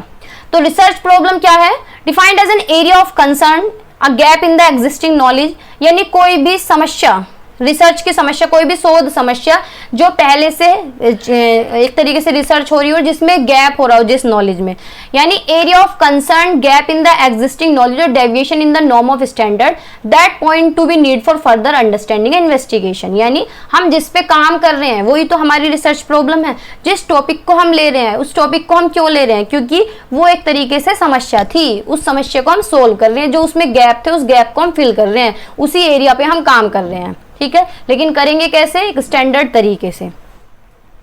तो यानी शोध समस्या क्या है, चिंता का क्षेत्र, भाई जो टॉपिक हमने लिया है वो समस्या ही तो थी, और मौजूदा ज्ञान में अंतर या एक मानक से विचलन हो सकती है जो आगे समझने और जांच करने की आवश्यकता को इंगित करती है कि उस पर हमें काम करना है, उस पर हमें जांच करना है। कई समस्या के समाधान हो सकते हैं, लेकिन जब समाधान स्पष्ट नहीं होते या आसानी से उपलब्ध नहीं होते तो शोध की आवश्यकता होती है, यानी अगर किसी समस्या का समाधान नहीं हो रहा है तो हम उस पर क्या करेंगे, उसी पे हम रिसर्च करेंगे, तो उसी को एक तरीके से रिसर्च प्रॉब्लम बोला जाता है। तो रिसर्च प्रॉब्लम क्या है, question that a researcher want to answer, यानी रिसर्च प्रॉब्लम शोध समस्या वो होती है जिसका कोई जवाब देना चाहता है, जो रिसर्चर, जो शोधकर्ता रिसर्च करेगा, जो खोजेगा, वो एक तरीके से उसका जवाब ही तो देगा उस प्रॉब्लम का, तो वो रिसर्च प्रॉब्लम कहलाती है जिसे रिसर्चर सोल्व करना चाहता है, ठीक है। दोबारा से समझो, जिसे रिसर्चर सोल्व करना चाह रहा है ना, चाहे वो कोई भी एडुकेटर हो, कोई भी टीचर हो, समस्या को जो सोल्व करना चाह रहा है वो रिसर्च प्रॉब्लम होती है, ठीक है, क्योंकि वो पहले से समस्या थी, उस समस्या को ही तो सोल्व कर रहे हैं, इसलिए तो उस पर काम कर रहे हैं। जैसे गरीबी है, तो गरीबी को एक रिसर्चर ने गरीबी का टॉपिक उठाया, उस गरीबी को सोल्व करना चाह रहा है, गरीबी के टॉपिक पे काम कर रहा है, तो वो क्या है, वो रिसर्च प्रॉब्लम है, ठीक है। तो रिसर्च प्रॉब्लम की क्या डेफिनेशन हुई कि ये वह क्वेश्चन है जिसमें जिसका आंसर देना चाहता है रिसर्चर, सोल्व करना चाहता है उस प्रॉब्लम को। Identification and formulation of research problem is the first step of research process, यानी जो हम रिसर्च करते हैं, रिसर्च प्रोसेस का पहला स्टेप यही होता है कि हमें समस्या को आइडेंटिफाई करना, पहचानना और उसे फॉर्मुलेट करना, उसे पूरा स्ट्रक्चर्ड करना। ये मोस्ट चैलेंजिंग और डिफिकल्ट फेज होता है, क्योंकि बहुत सूझबूझ के साथ, बहुत दिमाग लगा के हमें किसी टॉपिक पे काम करना होता है। और टॉपिक पे काम हम कब करेंगे, पहले हम ये तो देख लेंगे कि कमियां क्या है इस फील्ड में, इस टॉपिक में कमी क्या है, ये समस्या बनी कैसे, है ना, ये भी तो देखना है, तो फिर उस पर रिसर्च करेंगे। तो एक अच्छी रिसर्च स्टडी बहुत सारा टाइम भी लेती है और टॉपिक सेलेक्ट करने में भी बहुत टाइम लगता है, ठीक है। पीएचडी में टॉपिक सिलेक्शन के भी बहुत पैसे जाते हैं, मोटा अमाउंट जाता है। अगर आप जैसे कोई रिसर्चर टॉपिक सेलेक्ट नहीं कर पा रहा है और किसी और से कराना हो तो उसके भी बहुत बड़ा अमाउंट जाता है, 20-20 हज़ार रुपये, 10-10 हज़ार रुपये देने होते हैं उसके, कि हमें कोई टॉपिक दे दो, ठीक है। डेफिनेशन देखते हैं। Problem is an interrogative sentence or statement that ask what relation exist between two or more variable, यानी कोई समस्या है तो समस्या का समाधान करना, यानी एक तरीके से वो क्वेश्चन मार्क ही तो है, गरीबी है तो क्यों है, या फिर एजुकेशनल अचीवमेंट में कमी है तो क्यों है, तो उसमें एक से ज्यादा वेरिएबल काम करते हैं। The question to answer will provide what is having sought in the research, यानी ये मतलब जो हम प्रॉब्लम सोल्व करने जा रहे हैं उसका हमें आंसर देना होता है, ठीक है, कि रिसर्चर ने इस प्रॉब्लम, इस टॉपिक में ऐसा क्या देखा, या इस जगह जो टॉपिक लेना चाह रहा है इसे समस्या, एज अ समस्या कैसे देखा, एज अ प्रॉब्लम कैसे देखा, ठीक है, और क्या इसका समाधान हो सकता है। दूसरे शब्दों में कहें तो research problem is the area of concern where there is a gap in the knowledge base needed for professional practices, यानी एक शोध समस्या एक ऐसा क्षेत्र है जहां पेशेवर अभ्यास के लिए आवश्यक ज्ञान में एक कमी होती है, ठीक है, उस कमी को पूरा करना, ठीक है। भाई रिसर्च प्रॉब्लम क्या होती है, कोई भी टॉपिक हमने लिया, कोई भी टॉपिक हम क्यों ले रहे हैं, क्योंकि वो समस्या है, उस समस्या का समाधान करना, बस इतना समझ लीजिए, ठीक है। आगे चलते हैं अब। कंपोनेंट्स ऑफ रिसर्च प्रॉब्लम, यानी शोध समस्या के घटक क्या हैं, कि रेलिवेंस ऑफ द स्टडी, यानी टॉपिक से मिली जुली होनी चाहिए, जो हम स्टडी कर रहे हैं जिस फील्ड में उससे मिली जुली होनी चाहिए। टाइटल ऑफ द स्टडी, यानी टाइटल बिल्कुल ब्रॉड होना चाहिए। और ऑपरेशनल डेफिनेशन ऑफ वेरिएबल, यानी जो भी टॉपिक लिए हैं उसके वेरिएबल होने चाहिए, जैसे कि हमें बच्चों का एजुकेशनल अचीवमेंट देखना है, उनको एंजाइटी लेवल कंसीडर करके, तो इसके अंदर दो वेरिएबल हो गए, एक तो एजुकेशनल अचीवमेंट हो गया और दूसरा एंजाइटी हो गया, तो इनकी ऑपरेशनल डेफिनेशन, जो हम स्टडी कर रहे हैं जिस टॉपिक पे उसके ऑब्जेक्टिव होने चाहिए। डिलिमिटेशन होनी चाहिए, यानी दायरा होना चाहिए, कितनी सीमा में, यानी जैसे 40 बच्चों पे हम रिसर्च कर रहे हैं और 40 बच्चे किसी स्कूल के पर्टिकुलर, तो उस स्कूल का नाम लिखेंगे, और किस एरिया के, जैसे नोएडा के हैं तो इस तरीके से, यानी ये इसका दायरा हो गया, ये इसकी सीमाएं हो गई, ठीक है। स्कोप देखेंगे, इसका स्कोप क्या है और लिमिटेशन क्या है स्टडी की। अब रिसर्च प्रपोजल करने के लिए हमें क्या करना, सॉरी रिसर्च प्रॉब्लम के लिए हमें क्या करना होगा, तो पहले रिसर्च प्रॉब्लम को आइडेंटिफाई करना होगा, यानी प्रॉब्लम को देखेंगे, रिसर्च प्रॉब्लम आइडेंटिफाई करेंगे, यानी टॉपिक को आइडेंटिफाई करेंगे। तो सबसे पहला देखो, सबसे पहला कोई भी हम किसी भी तरीके की रिसर्च कर रहे हैं, किसी भी तरीके का काम कर रहे हैं, पहले हम पहचान ही तो करते हैं। तो रिसर्च प्रॉब्लम को आइडेंटिफाई करेंगे, पहला और सबसे इंपॉर्टेंट स्टेप है रिसर्च प्रोसेस का। फिर अब broad area is selected and then broad topic is delimited और narrowed down to specific one sentence statement of the problem. आपने देखा होगा कि एक ही स्टेप में हम टाइटल लिखते हैं, या एक ही स्टेप को इतना ब्रॉड लिखते हैं, इतना हाईलाइटेड लिखते हैं कि जैसे आपने, बहुत सारे बच्चों ने रिसर्च प्रपोजल बनाई भी होगी और जिन्होंने मुझसे भी रेडी कराई है, तो टाइटल क्या है, हम हाईलाइटेड रखते हैं, है ना, उसे बिल्कुल बोल्ड रखते हैं ताकि एग्जामिनर देखे तो उसे समझ में आ जाए, या फिर कोई भी देखे तो उसे समझ में आ जाए जिसके सामने आप अपनी प्रेजेंटेशन को प्रेजेंट कर रहे हैं। This step of the research proposal is considered most difficult and challenging task and need lots of time, यानी ये कह रहे हैं कि अगर हमें रिसर्च प्रपोजल के लिए टॉपिक सेलेक्ट करना है, उसे आइडेंटिफाई करना है कि कौन सी हमारी समस्या है, किस समस्या पे हम काम करेंगे, तो ये सबसे टफ काम होता है, सबसे चैलेंजिंग होता है और सबसे ज्यादा टाइम टेकिंग होता है। अब आपको मैम, आपकी जो टीचर हैं, प्रोफेसर हैं, आपको बोलने लगे, आपको बोल भी रहे हैं, आप रिसर्च प्रपोजल अब सेकंड सेम में बना रहे हैं, तो आपसे कह रहे हैं टॉपिक सेलेक्ट कीजिए, तो आपको यही समझ नहीं आ रहा कि हमारे आसपास समस्या क्या है, मतलब आपको क्या है, सबकी प्रॉब्लम होती है कि हमें यही समझ नहीं आता कि हमें कौन से टॉपिक पे काम करना चाहिए। अच्छा ठीक है, टॉपिक भी मिल गया, तो उस टॉपिक पे क्यों काम करना चाहिए, अगर क्यों का जवाब मिल रहा है तभी तो हम आगे बढ़ेंगे, है ना। तो यानी सबसे ज्यादा डिफिकल्ट और चैलेंजिंग है और सबसे ज्यादा टाइम लगता है किसी भी रिसर्च प्रोसेस को करने में, टॉपिक को सेलेक्ट करने में।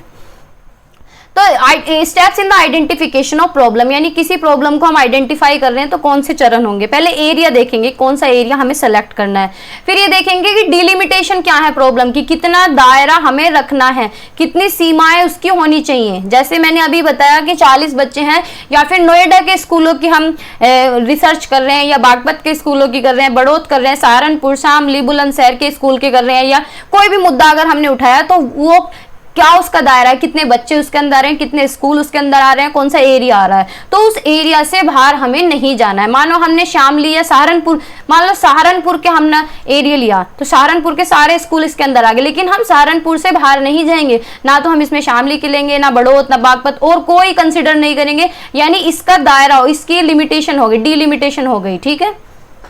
सैम्पलिंग, सैम्पलिंग यानी कितने बच्चे हैं पूरे सहारनपुर में, 5000, 10,000, 20,000, 1 लाख बच्चे हैं, तो वो हमारा सैंपल हो गया, ठीक है, सैम्पलिंग हो गई वो हमारी।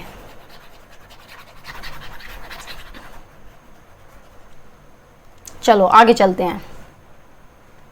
सोर्सेज ऑफ रिसर्च प्रॉब्लम, यानी रिसर्च प्रॉब्लम के स्रोत क्या हैं, कहां से कैसे कैसे कैसे कहां से हम प्रॉब्लम को उठा सकते हैं। समस्या का जो टॉपिक है, जो समस्या है हमारी रिसर्च करने की, किस पे हम कर रहे हैं काम, उसे कहाँ से उठा सकते हैं। तो भाई खुद के एक्सपीरियंस से उठा सकते हैं कि हम हमारे आसपास हमें कोई कमी दिख रही है तो उस पर हम उठा सकते हैं। जैसे टीचिंग मेथड्स हैं, बहुत ट्रेडिशनल हैं, तो उस पर हम कर सकते हैं। कोई भी हमारा खुद का अनुभव हो सकता है। प्रैक्टिकल एक्सपीरियंस पे उठा सकते हैं, कोई भी हमारा प्रैक्टिकल एक्सपीरियंस है। क्रिटिकल अप्रेजल ऑफ लिटरेचर, इस पे उठा सकते हैं। प्रीवियस रिसर्च पे उठा सकते हैं, ठीक है, प्रीवियस रिसर्च पे उठा सकते हैं, जो पहले से रिसर्च हो रखे हैं, जिन पे एग्जिस्टिंग थ्योरी, जो थ्योरी पहले से एग्जिस्ट करती हैं, उन पे हम दोबारा से रिसर्च कर सकते हैं। या किसी भी कंज्यूमर का फीडबैक हो सकता है कि आपके घर में कोई भी शॉप है, कोई भी आपका बिजनेस है, उनके फीडबैक के आधार पे उस टॉपिक को कंसिडर कर सकते हैं। या परफॉर्मेंस इंप्रूवमेंट एक्टिविटी हो सकती है, कोई भी सामाजिक मुद्दा हो सकता है, सोशल इश्यूज हो सकते हैं। ब्रेन स्टॉर्मिंग, कोई भी डिस्कशन करने के बाद आपके दिमाग में थॉट्स आ रहे हैं कि मैं तो इस टॉपिक पे करूंगा। इंट्यूशन हो सकता है, कोई भी धारणा हो सकती है। कोई भी फोकलोर्स हो सकता है। एक्सपोजर टू फील्ड सिचुएशन, किसी भी फील्ड में आप जा रहे हैं, वहां एक्सप्लोर कर रहे हैं किसी भी सिचुएशन को, या अपने टीचर से, एक्सपर्ट से कंसल्ट कर सकते हैं। तो एक एक करके पढ़ते हैं। पहले है व्यक्तिगत अनुभव यानी पर्सनल एक्सपीरियंस। तो दैनिक जीवन के अवलोकन यानी हमारा जो डेली की लाइफ है, उसी से तो हम एक्सपीरियंस मिलते हैं, तो उसी से हम कोई भी टॉपिक उठा सकते हैं। जैसे कि शराबी पतियों की पत्नियों पर घरेलू हिंसा का अध्ययन, यानी जो लोग ड्रिंक करते हैं, जो अल्कोहल लेते हैं, उनकी वाइफ की क्या सिचुएशन होती है, किस तरीके से वो उन्हें ट्रीट करते हैं, क्या उनका जीवन है, इस चीज पे हम कर सकते हैं। क्योंकि ये एक तरीके से डेली लाइफ का ही मुद्दा है, और जिनके पेरेंट्स या जिनके घर में जो भी इंसान ड्रिंक करता है, उनके घर की जो लेडीज होती हैं, उन पे क्या इफेक्ट पड़ता है, ठीक है, उनके साथ घरेलू हिंसा होती है, मारपीट होती है, उनके साथ किसी भी तरीके का हैरासमेंट होता है, तो उस पे हम रिसर्च कर सकते हैं। ये हो गया हमारा खुद का एक्सपीरियंस। प्रैक्टिकल एक्सपीरियंस क्या है कि पेशेवर अनुभव से शोध विचार मिल सकते हैं। जैसे कि अस्पतालों में अनियंत्रित विजिटिंग आवर से मरीजों को कम दर्द निवारक दवाइयों की आवश्यकता होती है, ठीक है। प्रैक्टिकल यानी कोई भी हम प्रैक्टिकल सिनेरियो ले सकते हैं, जो अपनी आंखों से हमने देखा हो, उस तरीके से कोई भी व्यवहारिक अनुभव जो हमारे साथ हुआ हो, या किसी भी तरीके का एक्सपीरियंस ले सकते हैं। क्रिटिकल अप्रेजल ऑफ लिटरेचर यानी साहित्य की आलोचनात्मक समीक्षा, यानी जो पहले से जिस टॉपिक पे काम हो रहा है उस पे आप दोबारा से अपना ओवरव्यू दे रहे हैं, ठीक है। यानी किताबों और शोध लेखों की समीक्षा से ज्ञान में अंतर उजागर हो सकते हैं, ठीक है। जैसे एक्सटर्नल फिक्सेटर के लिए पिन साइट केयर की सहमति की कमी। नहीं, ये देखो एग्जांपल बिल्कुल आउट ऑफ द बॉक्स है, लेकिन हमें ये समझ नहीं आ रहा है। लेकिन हम कोई भी लिटरेचर, कोई भी टॉपिक पे जिससे पहले काम हो रहा हो, उस पे हम दोबारा से काम कर सकते हैं, उसकी आलोचना कर सकते हैं, उसकी आलोचना समीक्षा कर सकते हैं, ठीक है। आलोचनात्मक यानी अपने व्यूज उस पे दे सकते हैं। प्रीवियस रिसर्च यानी प्रीवियस रिसर्च जो जिन पे अनुसंधान हो चुका है, जिन समस्याओं यानी पुराने शोधों से नई समस्याओं का सुझाव मिलता है। हम प्रीवियस स्टडीज पढ़ेंगे और उनसे हम कोई भी क्लू ले लेंगे, तो उनके निष्कर्षों या सीमाओं पर आधारित हो सकते हैं, ठीक है। कि उन्होंने तो इतने दायरे को ले रखा है, हम इतना टॉपिक ले लेंगे। उन्होंने 40 बच्चों को ले रखा है, हम 100 पे स्टडी करेंगे, या हम 200 पे कर देंगे, इस तरीके से। एग्जिस्टिंग थ्योरी यानी जो पहले से थ्योरीज एग्जिस्ट करती हैं, यानी शोध का उपयोग सिद्धांतों के परीक्षण और उनके वास्तविक दुनिया में उपयोगिता को परखने के लिए किया जाता है। उपभोक्ता प्रतिक्रिया, कोई भी कंज्यूमर फीडबैक, यानी रोगी या उपभोक्ता प्रतिक्रिया सुधार के संभावित क्षेत्रों को इंगित कर सकते हैं। जैसे कि एंजियोथेरेपी के बाद ड्रेसिंग से होने वाली असुविधा को कम करना। कोई भी कंज्यूमर फीडबैक हो सकता है कि कपड़े की दुकान पे आप जा रहे हैं, वहाँ जो कंज्यूमर्स हैं वो फीडबैक दे रहे हैं कि जो कॉटन का कपड़ा है वो बहुत अच्छा क्वालिटी का होता है, तो उस पर हम कोई भी इस तरीके का कोई भी ले सकते हैं कि हम कॉटन फैक्ट्रीज पे या इस तरीके से हम कोई भी रिसर्च कर सकते हैं। परफॉर्मेंस इंप्रूवमेंट एक्टिविटीज यानी गुणवत्ता सुधार प्रक्रिया, उन मुद्दों को उजागर कर सकते हैं जिनके लिए शोध आधारित समाधान आवश्यक है। कोई भी परफॉर्मेंस इंप्रूवमेंट एक्टिविटी हो सकती है।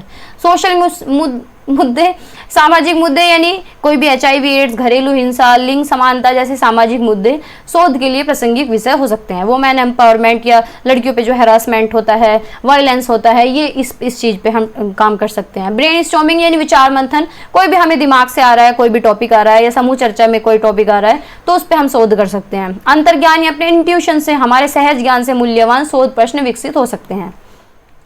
लोक कथाएं जो हैं उनसे हो सकते हैं। लोक कथाएं जैसे कि सब लोग कहते हैं कि भाई क्या परीक्षा से ठीक पहले पढ़ाई करने से अंक कम आते हैं, बच्चे डर जाते हैं, तो ये क्या है, लोक कथाएं, सब लोग कह रहे हैं इस पे। क्षेत्रीय अनुभव हो सकता है, फील्ड एक्सपोजर हो सकता है, तो पारंपरिक उपचार पद्धतियों का अवलोकन शोध प्रेरित कर सकता है, ठीक है। कोई भी फील्ड एक्सपोजर हो सकता है कि हमने कोई भी चीज़ देखी ग्राउंड लेवल पर, उस पर हम काम कर रहे हैं।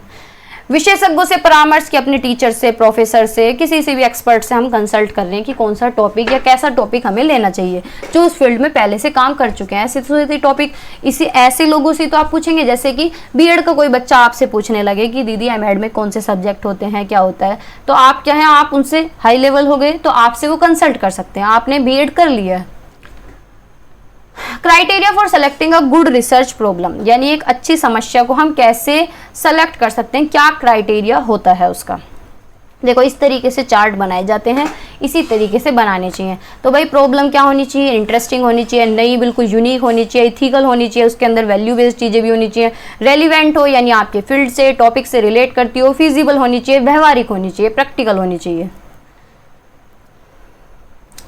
तो a good research problem should meet several criteria to ensure it is valuable, यानी एक अच्छी प्रॉब्लम वो होती है, एक अच्छा टॉपिक वो होता है जो वैल्यूएबल हो, जो प्रैक्टिकल भी हो और योगदान दे अपना नॉलेज में, कि नॉलेज में कंट्रीब्यूट करे। तो पहला क्या है, व्यवहारिक होनी चाहिए। Research problem should be practical and possible to study within the available resource, time and expertise, यानी जो समस्या तुम ले रहे हो, जो टॉपिक तुम ले रहे हो वो व्यवहारिक होना चाहिए और पॉसिबल होना चाहिए कि उसे उसमें जो रिसोर्सेज अवेलेबल हैं उसी के अंदर उसकी स्टडी हो सके। जैसे कि आपने कोई भी रिसर्च के लिए टॉपिक अब लिए होंगे कॉलेजेस में, तो कॉलेज वाले कहते हैं कि अपना टूल देख लेना, इसका टूल मिल जाएगा क्या, तो यानी रिसोर्सेज आपको देखने होंगे कि जो रिसोर्सेज उसमें चाहिए हैं वो आपको मिल जाएं, कॉलेज में अवेलेबल हो जाएं, किसी तरीके से अवेलेबल हो जाएं, तभी आप रिसर्च कर पाएंगे। टाइम आपको प्रॉपर टाइम दिया जाए और एक्सपर्ट की गाइडेंस में करेंगे। It should have access to necessary data, उसके लिए नेसेसरी डेटा चाहिए, टूल चाहिए रिसर्च जो मैं अभी बोल रही हूँ, मेथड चाहिए, कौन से मेथड्स आप उसमें यूज करेंगे, क्वांटिटेटिव मेथड्स करेंगे, क्वालिटेटिव मेथड्स करेंगे, सर्वे करेंगे, क्वेश्चनायर करेंगे। If the problem is too broad or require resources beyond reach, it may not be feasible. आपने ऐसी समस्या ले ली जिसके लिए संसाधन ही अवेलेबल नहीं है, या उसकी पहुंच, जो समस्या है उसकी पहुंच से बाहर है, संसाधन ही नहीं मिल रहे दूर से दूर तक, तो वो जो रिसर्च प्रॉब्लम है वो एक अच्छा टॉपिक नहीं है, ठीक है, वो फिजिबल नहीं है। सेकेंड है इंटरेस्टिंग होना चाहिए, topic should be capture the interest, यानी इस तरीके का होना चाहिए कि रिसर्चर का रिसर्च करने में भी मजा आए, एकेडमिक भी और प्रोफेशनल कम्युनिटी का भी, सबको इंटरेस्ट होना चाहिए। एंगेजिंग टॉपिक होना चाहिए, sustain motivation through out the research process, यानी पूरे रिसर्च प्रोसेस में आपको इन्हें लगे कि क्या मैंने टॉपिक ले लिया, मुझे तो बोरियत आ रही है इससे, है ना, जैसे सब्जेक्ट से बहुत बार आती है। इंटरेस्टिंग होना चाहिए, interesting research is more likely to spark discussion and inspire further study, जिससे आप लोगों को इंस्पायर भी कर सकते हैं, आगे किसी भी तरीके का मोटिवेशन दे सकते हैं, कोई भी डिस्कशन कर सकते हैं। अच्छा, नोवेल होना चाहिए यानी यूनिक होना चाहिए, यूनिक यानी good research problem should offer something new, कुछ उसमें नया होना चाहिए, या तो आपके कुछ उसमें फ्रेश पर्सपेक्टिव होने चाहिए, यानी कॉपी नहीं होने चाहिए कि हमने दूसरे के ही पर्सपेक्टिव पे उन्हीं को घुमा के रख दिया, यानी फ्रेश पर्सपेक्टिव होने चाहिए, नया डाटा होना चाहिए, अनएक्सप्लोर्ड एरिया होना चाहिए। तो it does not have entirely unique but it should have provide new insight और address gaps in existing literature. भाई ऐसा नहीं है कि मानो आपने टॉपिक तो वही ले लिया जिसपे पहले से रिसर्च हो रही है, क्योंकि ऐसे तो बहुत कम टॉपिक होते हैं जिसपे किसी ने आज तक रिसर्च ही ना करी हो, इस तरीके के टॉपिक तो बहुत कम, और बहुत मेहनत लगती है ऐसे टॉपिक रिसर्च करने के लिए। हम सबसे पहले गूगल ही उठाते हैं ना, कि गूगल पे देखते हैं कि कौन से टॉपिक हैं बढ़िया, कौन से नहीं। तो ये कह रहे हैं कि अगर आप टॉपिक, चलो जिस पे पहले से रिसर्च हो रही है, ऐसे टॉपिक बेशक आपने ले लिए, लेकिन उसमें आपकी सूझबूझ होनी चाहिए, आप उस टॉपिक पे ऐसे काम करें कि जो उसमें गैप्स हैं उन्हें फिल कर दें। नोवेल्टी ये सुनिश्चित करती है कि रिसर्च आपका योगदान दें the field rather than just repeating previous work, यानी नोवेल्टी का मतलब होता है कि कुछ नया आप अपनी तरफ से करें, ना कि रिपीटेडली उसी को ही ऐसा कॉपी पेस्ट कर दें, यानी अपनी तरफ से कुछ नवीनता करना, कुछ नया करना। इथिकल यानी नैतिक होने चाहिए, तो इथिकल स्टैंडर्ड्स को यानी एक दायरे में रह के, यानी नैतिक मूल्यों को भी फॉलो करें। तो अनुसंधान को नैतिक मानकों का पालन करना चाहिए, जिसमें प्रतिभागियों को सहमति लेना, गोपनीयता बनाए रखना और किसी प्रकार की हानि से बचाव शामिल हो, यानी किसी तरीके का कोई हानि ना हो किसी पार्टिसिपेंट्स को, किसी को भी जो काम कर रहे हैं रिसर्च में। इट शुड कल्चरल, मतलब वो कल्चर की भी रेस्पेक्ट करे, जो सोसाइटी के नॉर्म्स हैं, रूल रेगुलेशंस हैं, उनकी भी रेस्पेक्ट करे, और अवॉइड करे प्लेगरिज्म को, डेटा मैनिपुलेशन को, यानी आपने किसी की कॉपी नहीं की हो, ठीक है, यानी चोरी नहीं की हो। हेरी फेरी से बचना है, हेरी फेरी यानी आपने कोई भी टॉपिक लिया, गूगल से देखा, अच्छा इस पे पहले से रिसर्च हो रही है और उन्हीं की कॉपी कर दी, ठीक है। Ethical research uploads integrity and credibility, यानी नैतिक अनुसंधान ईमानदारी और विश्वसनीयता को बनाए रखता है। ठीक है, तभी तो विश्वास होगा। अगर आप किसी की चोरी नहीं कर रहे, ईमानदारी से आप काम कर रहे हैं, तभी आपकी एक अलग पहचान बनती है। अगर आप दूसरे का ही कंटेंट उठा के कॉपी कर रहे हैं, जैसे कि यूट्यूब पे भी बहुत बार ऐसा होता है कि किसी का कंटेंट उठाया और किसी ने ही चेप दिया, तो इस तरीके से अगर काम करते हैं तो फिर कुछ दिन बाद पता ही चल जाता है कि किसने किसका क्या उठा रखा है। ठीक है, रेलिवेंट यानी प्रासंगिक, the problem should be significant and, यानी प्रॉब्लम जो है वो रियल वर्ल्ड की होनी चाहिए, यानी हमारा जो जीवन है, हमारे वास्तविक जीवन के मुद्दे होने चाहिए, या हमारे एजुकेशनल लेवल पे होने चाहिए, एकेडमिक अचीवमेंट पे होने चाहिए, सामाजिक मुद्दे होने चाहिए, करंट ट्रेंड में होने चाहिए, प्रोफेशनल कोई मुद्दा हो सकता है, यानी हमारे जीवन से या हमारे आसपास से जुड़ा हुआ मुद्दा होना चाहिए, यानी प्रासंगिक होना चाहिए। तो रिसर्च प्रॉब्लम अगर ये सारी चीज उसके अंदर है तो यानी रेलिवेंट है। ठीक है, तो criteria more likely to be meaningful, impactful and successful. ठीक है, अगर इन मानदंडों को पूरा करती है तो वो क्या है, सार्थक भी है, प्रभावशाली भी और सफल होने की संभावना रखती है। अब है what is the statement of the problem, यानी समस्या कथन क्या है, स्टेटमेंट ऑफ द प्रॉब्लम क्या है। आपने रिसर्च प्रपोजल बनाया है, कुछ लोगों का सबमिट हो भी गया है, तो क्या है स्टेटमेंट ऑफ द प्रॉब्लम, यानी जो आपने टॉपिक लिया है वो हाईलाइटेड रहता है ना। तो statement of the problem is used in research work as claim that outline और the point to be problem addressed by the study, यानी जो भी हम रिसर्च कर रहे हैं उसे हम क्या करते हैं, हाईलाइटेड रखते हैं। ठीक है, जिससे कि ये प्रॉब्लम हमें ध्यान में रहे कि हमें किस प्रॉब्लम पे क्या काम करना है, किस प्रॉब्लम को एड्रेस करना है। Statement of the problem briefly address the question what is the problem that the research will address, यानी पूरा टॉपिक ये दर्शाए। जब हम किसी के हाथ में हमने अपनी रिसर्च दी कि मैंने इस टॉपिक पे रिसर्च की है, तो उसे क्या पता चलेगा, उसने शुरुआत में टॉपिक देख लिया, लेकिन स्टेटमेंट जो होता है ना वो बोल्ड होता है, जो आपकी रिसर्च प्रॉब्लम होती है वो बोल्ड होती है पूरा स्टेटमेंट। तो यानी वो ही बता देता है कि आप क्या एड्रेस करना चाहते हैं, किस चीज पे आप काम करना चाहते हैं, किस प्रॉब्लम को आप सोल्व करना चाहते हैं, आपके गोल क्या है इसका, स्टेटमेंट ऑफ द प्रॉब्लम का। Ultimate goal of statement of the problem is to transform a generalized problem, something that bothers you, a perceived lack, and into a targeted, well-defined problem that can be resolved through focused research and careful decision making। यानी आप अच्छी तरीके से उस problem को solve कर सकें, decision making कर सकें और फोकस्ड रिसर्च उसमें कर सकें, यानी पूरे मुद्दे को सोल्व कर सकें।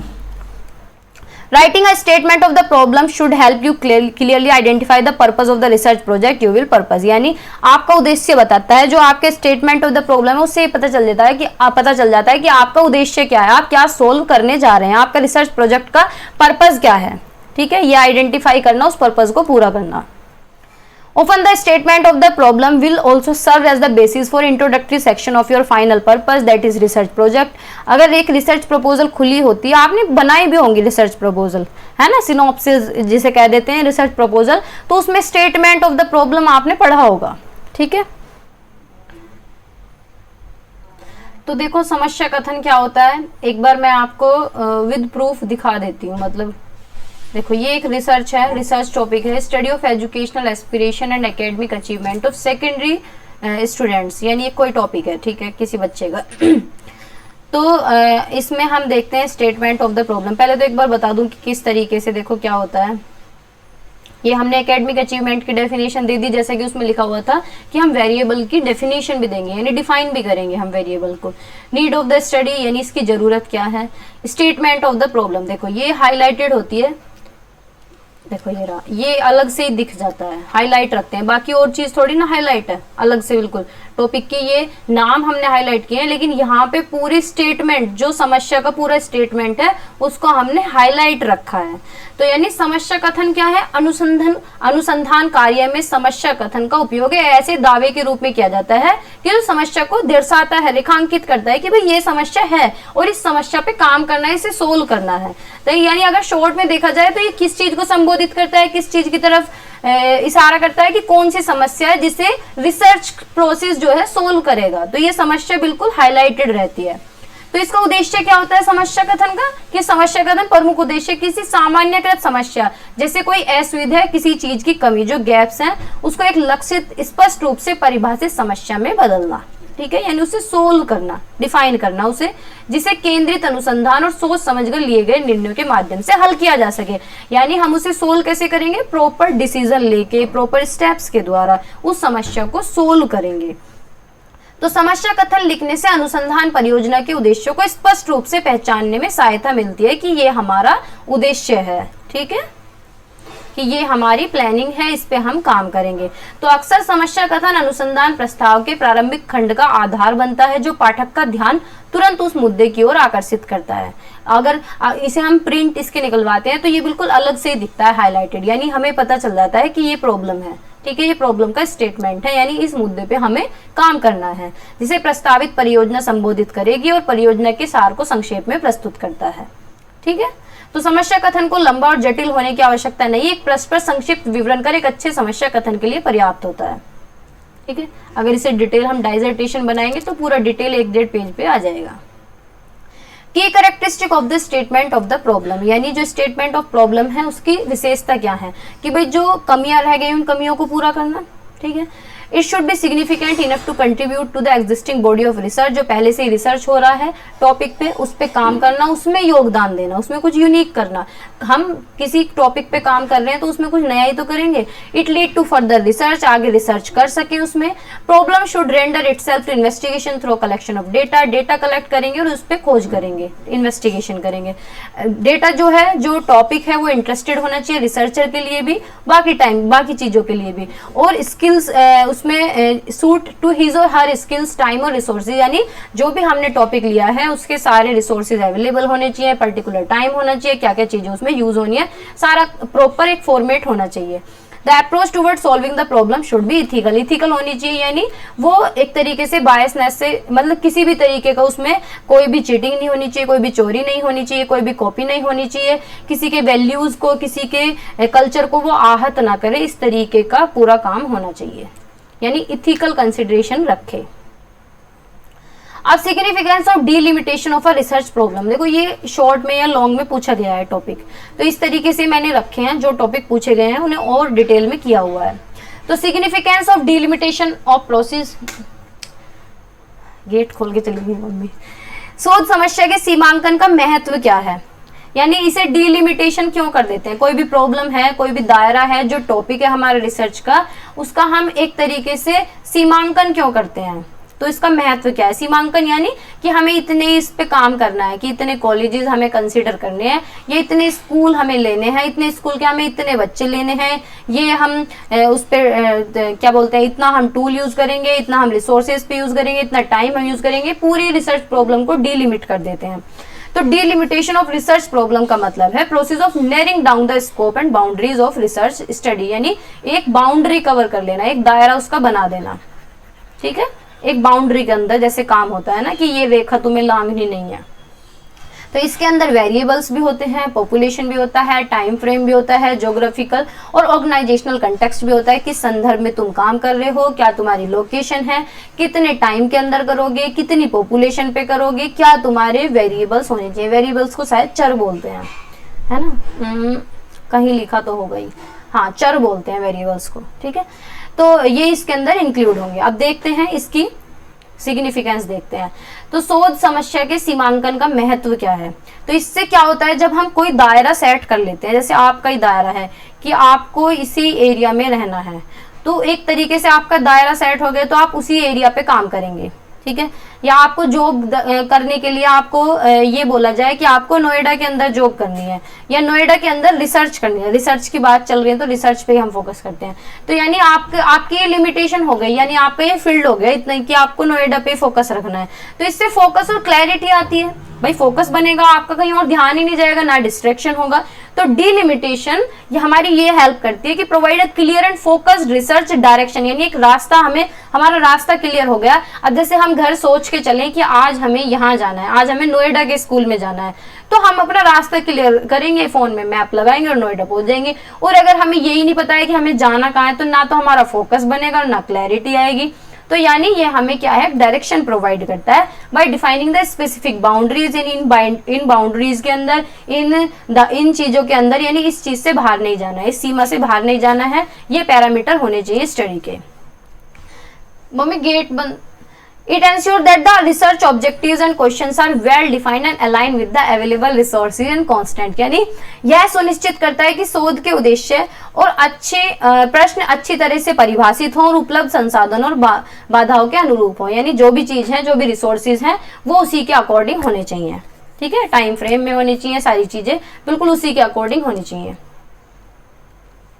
फीजिबिलिटी होनी चाहिए, नहीं व्यवहारिकता होनी चाहिए। तो delimitation help to ensure that the research problem is feasible within the available time, budget and resources.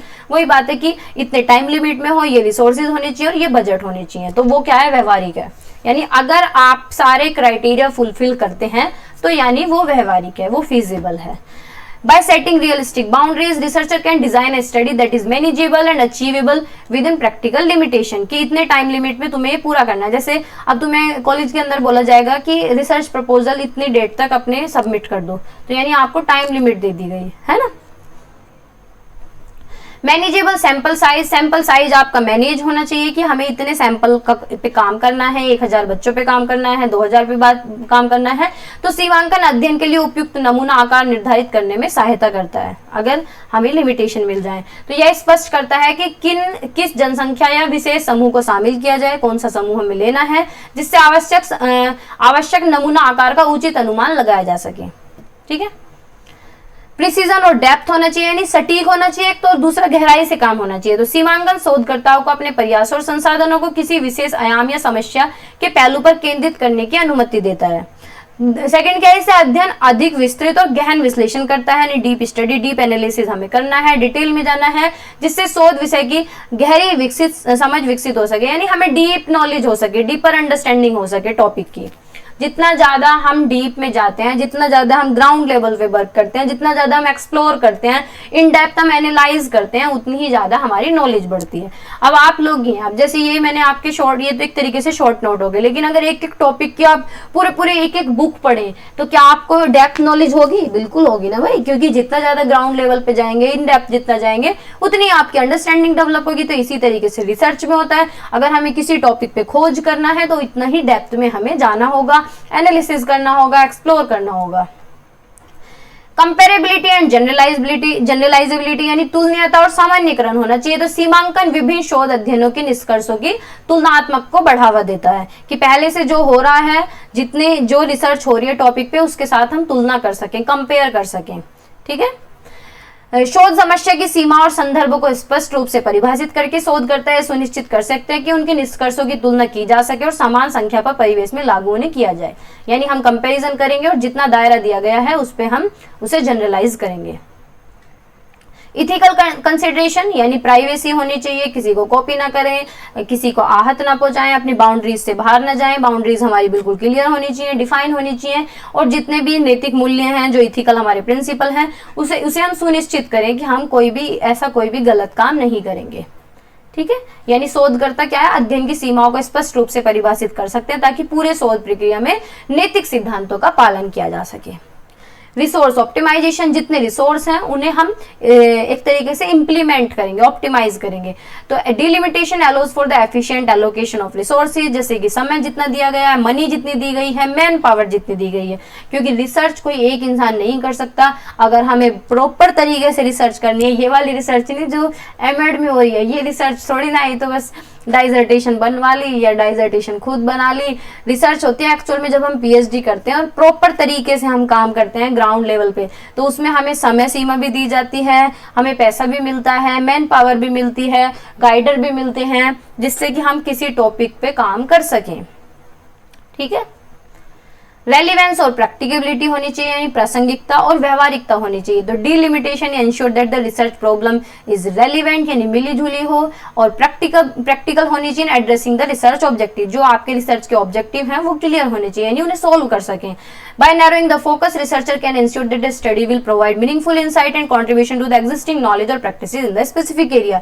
यानी अगर हमारा फोकस, हमारा जो ध्यान है वो सीमित अगर हो जाता है तो हम अपने काम को बहुत ही अच्छी तरीके से कर सकते हैं, और जो उस टॉपिक पे पहले से रिसर्च हो रही है उसमें अपना योगदान दे सकते हैं, और एक मीनिंगफुल इंसाइट हम प्रोवाइड करा सकते हैं, सूझबूझ दे सकते हैं अच्छी तरीके से। ठीक है। अब नेक्स्ट टॉपिक है हाइपोथेसिस, यानी परिकल्पना। तो परिकल्पना क्या होता है? परिकल्पना जैसे कि मैं अनुमान, आज मौसम खराब है, आज सुबह बारिश हो रही थी, पूरे दिन वाईफाई चला नहीं, तो मैं सुबह से अनुमान लगा रही हूँ कि वायर कट हो गया कहीं से, तो इसलिए वाईफाई नहीं चल रहा है। तो मैंने वाईफाई वाले भैया के पास फोन किया, उन्होंने कहा विद इन 1 आवर वाईफाई चल जाएगा। लेकिन कहने के लिए 1 घंटा है तो लगेंगे तो 2-3 घंटे। तो ये मेरी परिकल्पना है, क्योंकि ये मेरा सालों का अनुभव है जो ये कहता है कि 1 घंटा अगर कोई इंसान बता रहा है तो 2-3 घंटे लग जाएंगे। तो ये परिकल्पना होती है। या फिर हम मौसम को देख के अनुमान लगा रहे हैं कि आज बारिश आ सकती है, तो ये भी हमारी परिकल्पना ही है। तो यानी पढ़ते हैं, हाइपोथेसिस क्या है, प्लूरल हाइपोथेसिस से आया है, जो डेराइव हुआ है ग्रीक वर्ड किससे, हाइपोटेथेनिया से हुआ है, जिसका मतलब है टू पुट अंडर और टू सपोज, यानी सपोज करना कि सपोज ये काम हो सकता है, सपोज इस तरीके से हो सकता है। ठीक है, लेकिन हम इसे करते कैसे हैं काम को, साइंटिफिक हाइपोथेसिस यानी प्रोसेस के थ्रू करते हैं। तो the scientific method required that can test it, यानी जो ये हाइपोथेसिस है इसके लिए साइंटिफिक मेथड्स चाहिए जो हमारी हाइपोथेसिस को जांच सके, टेस्ट कर सके। जैसे मैं कोई बात कह रही हूँ, जैसे मैं हाइपोथेसिस कर रही हूँ कि मैंने जो क्वेश्चन कराए हैं इन्हीं में से एग्जाम के अंदर आएंगे। ठीक है, तो यानी ये तो एक परिकल्पना होगी, लेकिन एक ऐसा टेस्ट होना चाहिए जो इस चीज को आंक सके, उसे बोलते हैं साइंटिफिक मेथड। ठीक है, etymologically hypothesis made up of 2 words, 2 शब्दों से मिलकर बने। देखो मैं बहुत स्लो चल रही हूँ, धीरे धीरे पढ़ा रही हूँ ताकि आपको थोड़ा थोड़ा क्लियर हो सके। कोशिश कर रही हूँ कि समझा पा सकूं, चाहे घर के एग्जाम्पल देके, चाहे डेली लाइफ के एग्जाम्पल देके, जिससे कि आप चीजों को समझ पाए। मैं धीरे चल रही हूँ, लेकिन अगर आपको मेरा मतलब स्पीड बहुत कम लग रहा है, स्लो लग रहा है, तो आप स्पीड बढ़ा लेना, क्योंकि मैं डेली बहुत स्पीडली पढ़ाती हूँ। आज मैं बहुत स्लो पढ़ा रही हूँ, क्योंकि रिसर्च का जो ये बुक है ये थोड़ा सा टफ लगता है सबको। ठीक है, जब मैं एमएड में थी तो मुझे भी टफ लगता था, अब आप हैं तो आपको भी टफ लग रहा है। दूसरा, इसका कंटेंट कहीं मिलता नहीं है, और टीचर्स क्या करते हैं, कॉलेज के 400-400 पेज की पीडीएफ दे रहे हैं, उसमें 2-3 टॉपिक आपके रिसर्च वाला फर्स्ट जो यूनिट है वो मिल जाएगी, सेकेंड यूनिट मिल सकती है, फिर कुछ टॉपिक मिल रहे हैं, कुछ टॉपिक नहीं मिल रहे हैं। तो इस तरीके से होता है। ठीक है, तो इसी वजह से मैं स्लो चल रही हूँ। जितना आप समझ पा रहे हैं ठीक है, और कमेंट में बताना जरूर कि आपको समझ आया है नहीं। एंटाइमोलॉजिकली हाइपोथेसिस जो है, यानी हाइपोथेसिस जो वर्ड है 2 शब्दों से मिलकर बना है, हाइपो और थीसिस, जिसका मतलब है लेस देन और less certain than a thesis. ठीक है, यानी हाइपोथेसिस का हिंदी में मीनिंग क्या है, जिसका अर्थ है किसी निश्चित सिद्धांत से या कम सुनिश्चित कथन। कि ना मतलब ऐसा तो है नहीं कि हम गारंटी ले रहे हैं किसी चीज की, एक तरीके से परिकल्पना ही कर रहे हैं, एक तरीके से एज्यूम कर रहे हैं कि हाँ ऐसा हो सकता है। कम सुनिश्चित है, यानी पूरी तरीके से एक्यूरेट नहीं है, पूरी तरीके से सुनिश्चित नहीं है। ठीक है, तो जिसका मतलब क्या है, किसी निश्चित सिद्धांत से कम सुनिश्चित। यानी एक तो होती है बिल्कुल सटीक इंफॉर्मेशन, एक होती है उसके दायरे में कि हाँ ऐसा हो सकता है, तो सटीक के बराबर ना होके उससे कम। ठीक है, ये होता है हाइपोथेसिस का मतलब। तो ये एक संभावित प्रस्तावना है, यानी एक प्रपोजिशन है, या तार्किक अनुमान बता सकते हैं कि हमारे लॉजिकल थिंकिंग के बेस पे या एक्सपीरियंस के बेस पे हम इस चीज को गैस कर रहे हैं, जो उपलब्ध साक्ष्यों के आधार पर बनाई जाती है। कि भाई हमें जो चीजें अवेलेबल हो रही है उसके आधार पे तो हम कह रहे हैं, है ना। जैसे कि मौसम की बात मैं कह रही हूँ, तो मौसम देख के ही तो हम कह रहे हैं, मौसम के आधार पे तो कह रहे हैं, आसमान में देख के कह रहे हैं कि बारिश हो सकती है ना, या आंधी तूफान आ सकता है। तो जिसे शोधकर्ता अपने अध्ययन के माध्यम से प्रमाणित करने का प्रयास करता है कि मैं इस चीज को प्रूफ करके दिखाऊंगी, मैं एक्सपेरिमेंट करूंगी। तो करते हैं एक्सपेरिमेंट।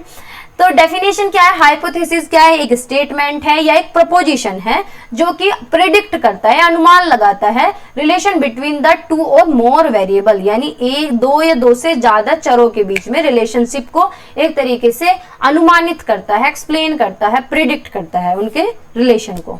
ठीक है, जैसे कि अभी हमने स्टार्टिंग में पढ़ा था कि चिंता के कारण बच्चों का रिजल्ट अच्छा नहीं आ रहा था, तो उसमें अनुमान ही तो लगा रहे थे कि भाई ऐसा हो सकता है कि बच्चों को ज्यादा चिंता हो रही है, इस वजह से रिजल्ट बिगड़ रहा है।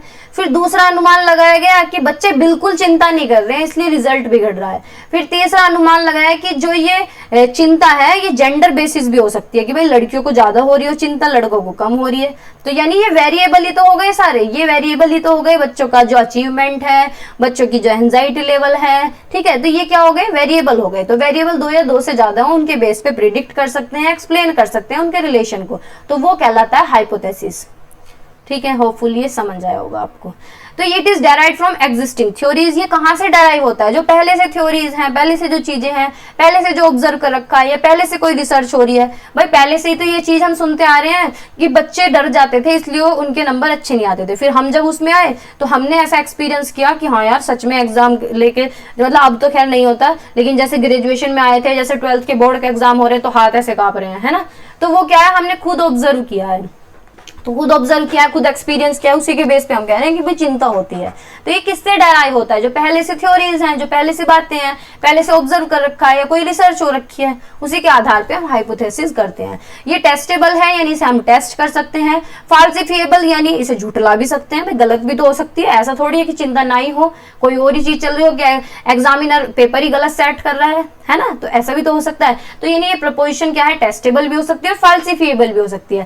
दैट कैन बी कंफर्म्ड और rejected based on empirical evidence, यानी जो एविडेंसेस इकट्ठे हुए हैं साइंटिफिक तरीके से, उनके बेस पे हम इसे कंफर्म भी कर सकते हैं और इसे रिजेक्ट भी कर सकते हैं। ठीक है, तो hypothesis are formulated to address research questions and guide the research process, यानी ये क्या है? जितने भी रिसर्च के हमारे क्वेश्चन है, जो हमारी समस्याएं हैं, उन्हें सोल्व करने का काम करता है और रिसर्च प्रोसेस के लिए आगे के लिए गाइड करता है। ठीक है, A hypothesis typically have the following characteristic। अब इसकी विशेषताएं क्या है? तो विशेषताएं क्या है? स्पेसिफिक यानी विशिष्ट होनी चाहिए। तो यह स्पष्ट रूप से अपेक्षित परिणाम या संबंध को व्यक्त करता है। भाई इंग्लिश की तरफ ही थोड़ा सा चलते हैं, क्योंकि मेरा टच भी इंग्लिश से ही होता है। तो hypothesis typically following characteristic specific होनी चाहिए, यानी जो हमारी परिकल्पना है वो विशिष्ट होनी चाहिए। ठीक है, जो क्लियरली ये बताए तो एक्सपेक्टेड आउटकम्स और रिलेशनशिप, यानी ये बताए कि एक्सपेक्टेड आउटकम्स यानी क्या पता ऐसा हो सकता है, रिजल्ट ये हो सकता है, एक्सपेक्टेड रिजल्ट बता सकते हैं। जैसे कि एक्सपेक्टेड रिजल्ट ये है कि आप लोगों के 80% तक नंबर आगे होंगे। ठीक है, और उसका रिलेशन ये है कि एग्जामिनर नंबर नहीं देता, एग्जामिनर का एक दायरा सेट है कि मुझे इतने ही नंबर देने हैं, या बच्चे भी इसी तरीके से परफॉर्म करके आते हैं तो 80% तक आ सकते हैं। यानी ये हो गए आपके एक्सपेक्टेड आउटकम्स। टेस्टेबल यानी जो आपने हाइपोथेसिस लगाई है वो कैसी होनी चाहिए? टेस्टेबल होनी चाहिए। उसे हम प्रूव भी कर सकते हैं, डिसप्रूव भी कर सकते हैं। किसके द्वारा? एक्सपेरिमेंट करके या फिर डेटा एनालिसिस करके। फाल्सिफिएबल भी हो सकते हैं, झुटला भी तो सकते हैं एविडेंसेस के बेस पे कि भाई मैंने सबूत इकट्ठे किए और आपको बिल्कुल झूठला दिया, आपकी बात बिल्कुल झूठ है। रेलिवेंट होना चाहिए, यानी जो रिलेट्स टू द प्रॉब्लम और क्वेश्चन बीइंग इन्वेस्टेड यानी इन्वेस्टिगेटेड। जो हम रिसर्च प्रॉब्लम ले रहे हैं, जो हम टॉपिक ले रहे हैं, जिसपे हम खोज कर रहे हैं, जिसपे हम इन्वेस्टिगेशन कर रहे हैं, उससे मिला जुला होना चाहिए हमारा हाइपोथेसिस। ठीक है, अब जैसे कि कि बच्चों का रिजल्ट क्यों नहीं आ रहा, अब उससे मैं कहने लगे कि बच्चे फैशन में जा रहे हैं। ठीक है, तो ये कोई रेलिवेंट आंसर तो नहीं हुआ। फैशन तो आज भी है, पहले भी था, लेकिन जैसे टाइम हो रहा है उसी तरीके से फैशन आ रहा है, तो ये कोई जवाब नहीं होता ना। तो यानी जो हाइपोथेसिस है वो रेलिवेंट होना चाहिए, प्रॉब्लम से मिला जुला होना चाहिए। Based on the prior knowledge, यानी जो पहले से नॉलेज है उस पर आधारित होना चाहिए, यानी एग्जिस्टिंग रिसर्च, इस पे पहले भी किसी ने काम कर रखा है, उन थ्योरीज पे हो सकता है, उन ऑब्जर्वेशन के आधार पे हो सकता है। जैसा अभी हमने पीछे देखा कि हाइपोथेसिस परिकल्पना हम कैसे लगा सकते हैं, यानी हमें ये कैसे पता है कि भाई टेस्ट में, ये पेपर में चिंता होती है, तो ये चीज पहले से ही चलती आ रही है। हमारे पापा बताते हैं कि हाँ पेपर के टाइम पे घबरा जाते हैं, बाबा जी भी बताते हैं कि पेपर के टाइम पे बच्चा घबरा जाता है। तो ये पहले से ही चीजें प्रूव हो रखी है, पहले से ही लोगों ने ऑब्जर्व किया हुआ है, पहले से उस पर थ्योरीज है, पहले से एग्जिस्टिंग रिसर्च हो रही है, तो बेस्ड ऑन प्रायर नॉलेज। ठीक है, तो ये इसकी विशेषता है।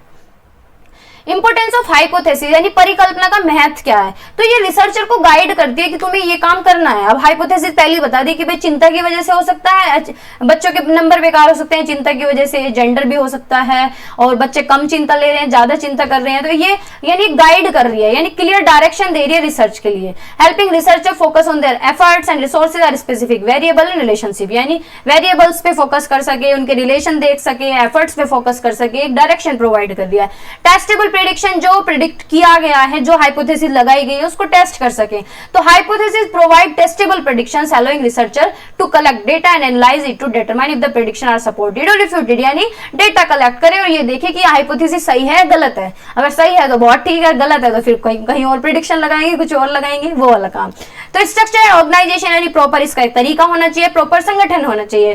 तो हाइपोथेसिस का एक स्ट्रक्चर्ड फ्रेमवर्क देती है रिसर्च के लिए, जिसमें एंश्योर किया जाता है कि data collection analyze are align with the research objective. जो हमारे रिसर्च के उद्देश्य हैं उससे चीजें मिले जुली होनी चाहिए, जो हम डेटा कलेक्ट कर रहे हैं तो उसी के आधार पे होनी चाहिए ना, उसी से मिली जुली, उसी से रेलिवेंट होनी चाहिए, उसी से अलाइन होनी चाहिए, उसी के बेस पे हम चीजों को एनालाइज करेंगे। Contribute to scientific knowledge by formulating hypotheses. Researchers contribute to the existing body of scientific knowledge either by confirming or challenging previous theories or findings. यानी देखो एक साइंटिफिक नॉलेज में भी योगदान देगा, जब हम रिसर्च करेंगे तो समस्या का समाधान करेंगे, कोई नई चीज लेके आएंगे, और दूसरी बात जो पहले से रिसर्च हो रही है या तो उसे कंफर्म करेंगे कि भाई हाँ ये आदमी ठीक कह रहा था, ये इंसान ठीक कह रहा था कि भाई चिंता की वजह से नंबर कम होते हैं, या फिर इसे चैलेंज करेंगे कि नहीं ये आदमी गलत कह रहा है, आज के टाइम में एग्जामिनर पेपर ही ऐसे बना रहे हैं कि सारे बच्चों के नंबर बेकार आ रहे हैं, है ना। तो यानी या तो चैलेंज करेंगे या कंफर्म करेंगे प्रीवियस थ्योरीज को या फाइंडिंग्स को। ठीक है, इसकी इंपोर्टेंस आपने समझ ली है। अब एक परिकल्पना के प्रकार क्या है, यानी टाइप क्या है इसके। एक तो होता है नल हाइपोथेसिस, एक होता है alternate hypothesis, directional hypothesis, non directional hypothesis, statistical hypothesis, research hypothesis, working hypothesis, theoretical hypothesis, empirical hypothesis और प्रिडिक्टिव हाइपोथेसिस। ठीक है, तो पहला पढ़ते हैं नल हाइपोथेसिस, यानी a hypothesis that there is no significant difference और रिलेशनशिप बिटवीन वेरिएबल, कि जो वेरिएबल हैं, जो चर हैं, जैसे कि हमने चिंता और एकेडमिक अचीवमेंट देखा था, तो नल हाइपोथेसिस ये कहता है कि इन दोनों के बीच में कोई अंतर ही नहीं है, कोई डिफरेंस ही नहीं है, कोई रिलेशन ही नहीं है। ठीक है, यानी बिल्कुल zero, null hypothesis. Alternate hypothesis क्या कहता है कि hypothesis that state there is significant difference और रिलेशनशिप बिटवीन वेरिएबल, यानी जो दो वेरिएबल थे, जो दो चर थे, उनके बीच में रिलेशन है, ये कहता है अल्टरनेटिव हाइपोथेसिस, कि भाई इनके बीच में क्या है, सिग्निफिकेंट डिफरेंस है। किसके बीच में, जो हम मतलब एक टॉपिक में, टॉपिक पूरे इसमें लेके चल रही हूँ क्योंकि वो इजी टॉपिक है, कि भाई चिंता और बच्चों का जो एकेडमिक अचीवमेंट है, इसके बीच में एक सिग्निफिकेंट डिफरेंस है। तो ये क्या हुआ, अल्टरनेटिव हाइपोथेसिस। यानी अल्टरनेटिव हाइपोथेसिस ये कहता है कि there is a significant difference और रिलेशनशिप बिटवीन वेरिएबल, जो वेरिएबल्स होते हैं, जो चर होते हैं, उनके बीच में डिफरेंस होता है। ठीक है।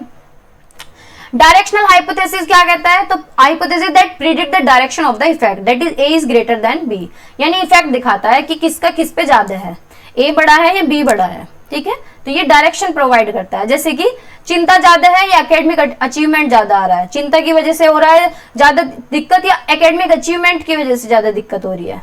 ठीक है। नॉन डायरेक्शनल हाइपोथेसिस क्या है, क्या hypothesis that predict an effect without specifying the direction, बिना किसी डायरेक्शन के प्रिडिक्ट किया जा रहा है, जैसे ए इज डिफरेंट फ्रॉम बी। ठीक है, तो क्या है, कोई डायरेक्शन प्रोवाइड नहीं कर रहा है और भटका रहा है। स्टेटिस्टिकल हाइपोथेसिस यानी डेटा, यानी hypothesis testing using statistical method, जैसे कि मीन, मीडियन, मोड या पियर्सन कोरिलेशन मेथड, उससे हम कैलकुलेट कर सके। ठीक है, यानी स्टेटिस्टिकल फॉर्मूला लगा के हम क्या करें, हाइपोथेसिस को टेस्ट कर सकें। रिसर्च हाइपोथेसिस क्या है, तो इन्वेस्टिगेशन करके, यानी guide the investigation and test it through data collection analysis. ठीक है, यानी जो हाइपोथेसिस ये गाइड करती है कि इन्वेस्टिगेशन करो, टेस्ट करो, डेटा कलेक्शन करो, एनालिसिस करो। वर्किंग हाइपोथेसिस क्या कहती है, tentative hypothesis use for starting point for investigation, यानी एक काम चलाओ हाइपोथेसिस दे दी कि अब तुम अपनी रिसर्च शुरुआत कर सकते हो, ये रिसर्च का स्टार्टिंग पॉइंट है। थ्योरेटिकल हाइपोथेसिस क्या कहती है कि hypothesis derived from theoretical framework और मॉडल, जो एक थ्योरेटिकल फ्रेमवर्क से ही एक तरीके से परिकल्पना लगाई गई है किसी मॉडल के बेस पे। ठीक है। एम्पेरिकल हाइपोथेसिस क्या कहती है, hypothesis based on empirical evidence and observation, यानी एम्पेरिकल एविडेंसेस, तथ्यों के बेस पे, ऑब्जर्वेशन के बेस पे।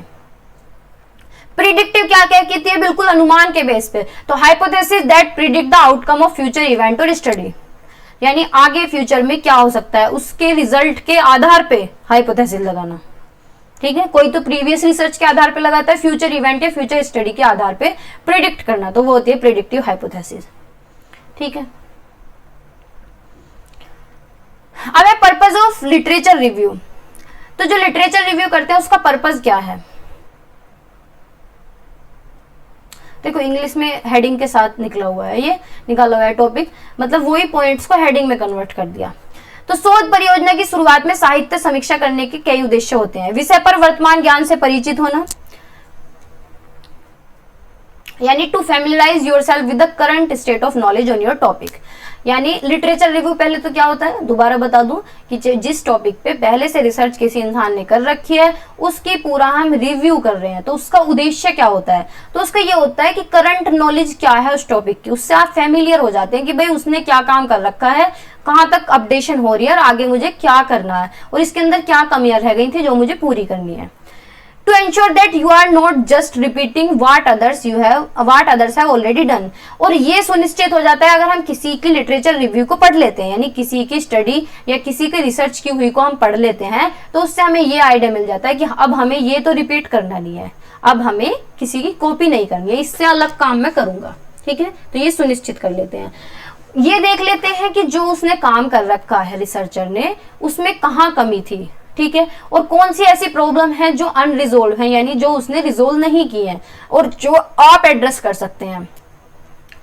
और क्या पर्पस है कि आप अपना थ्योरेटिकल फ्रेमवर्क डेवलप कर लेंगे और अपने मेथड्स डेवलप कर लेंगे कि भाई उसने इस मेथड से कर रखा है और आप अपना इमेजिनेशन कर रहे हैं दिमाग में कि मैं इस तरीके से इसमें काम करूंगा। पूरा एक थ्योरी आपने बना ली अपने दिमाग में और मेथड्स क्रिएट कर लिए।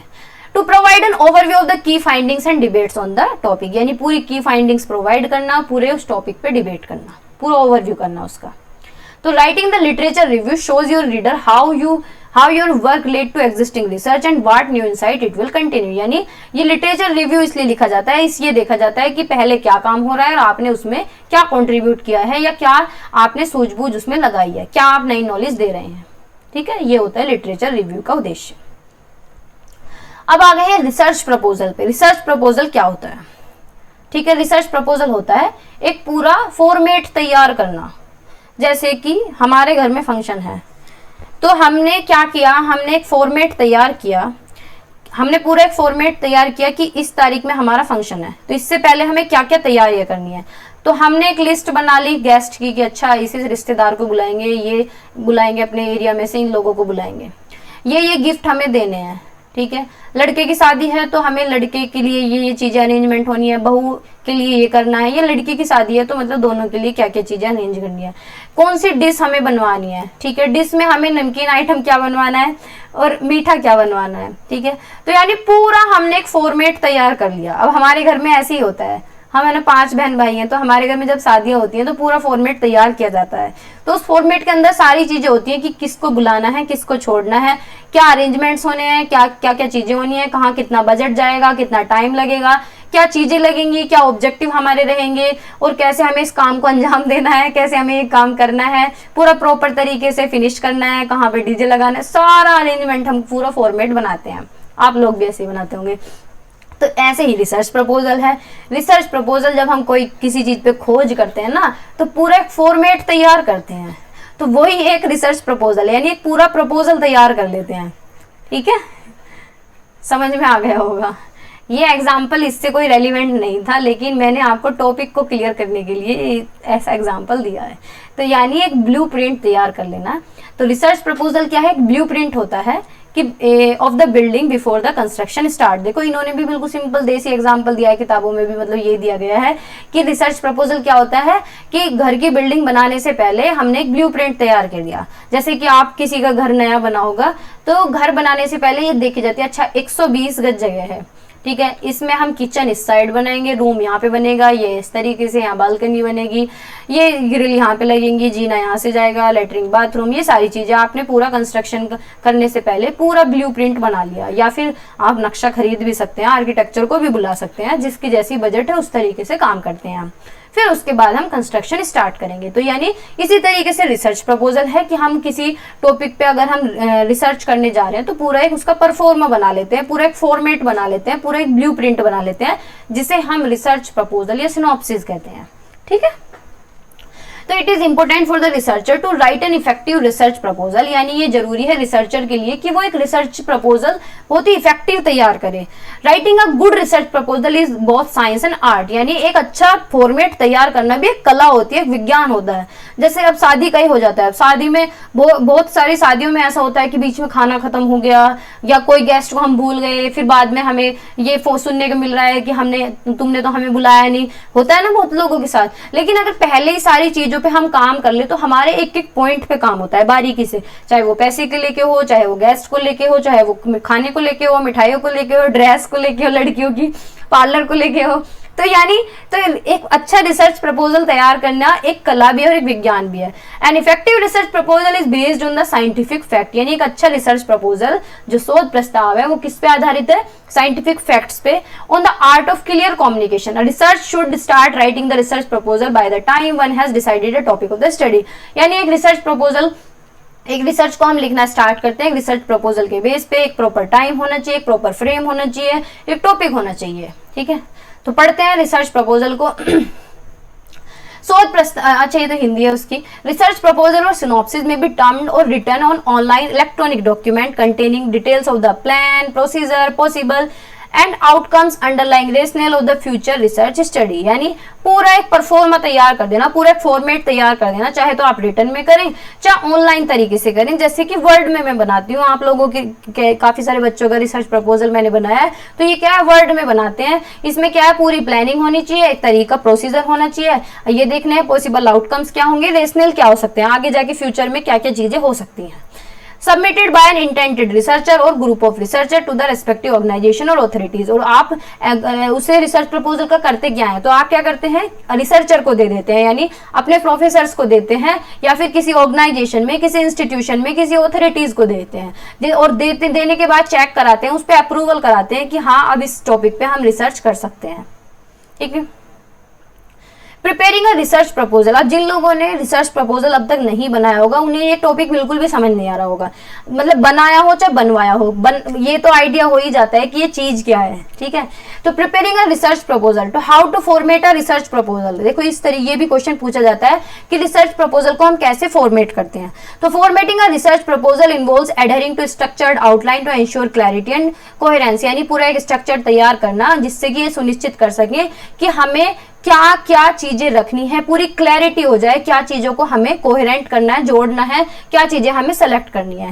व्हाइल स्पेसिफिक रिक्वायरमेंट में very, a standard research proposal typically include the following element, यानी देखो सबके रिसर्च प्रपोजल अलग अलग हो सकते हैं, लेकिन अगर ओवरऑल सिनेरियो देखें तो ये एलिमेंट्स दिए गए हैं। कौन कौन से एलिमेंट होने चाहिए, एक तो टाइटल पेज होना चाहिए, यानी इन्होंने तरीका बताया, आप कह रहे थे ना रिसर्च प्रपोजल पे वीडियो बना दो, तो ये मान लो ये वीडियो ही है वो।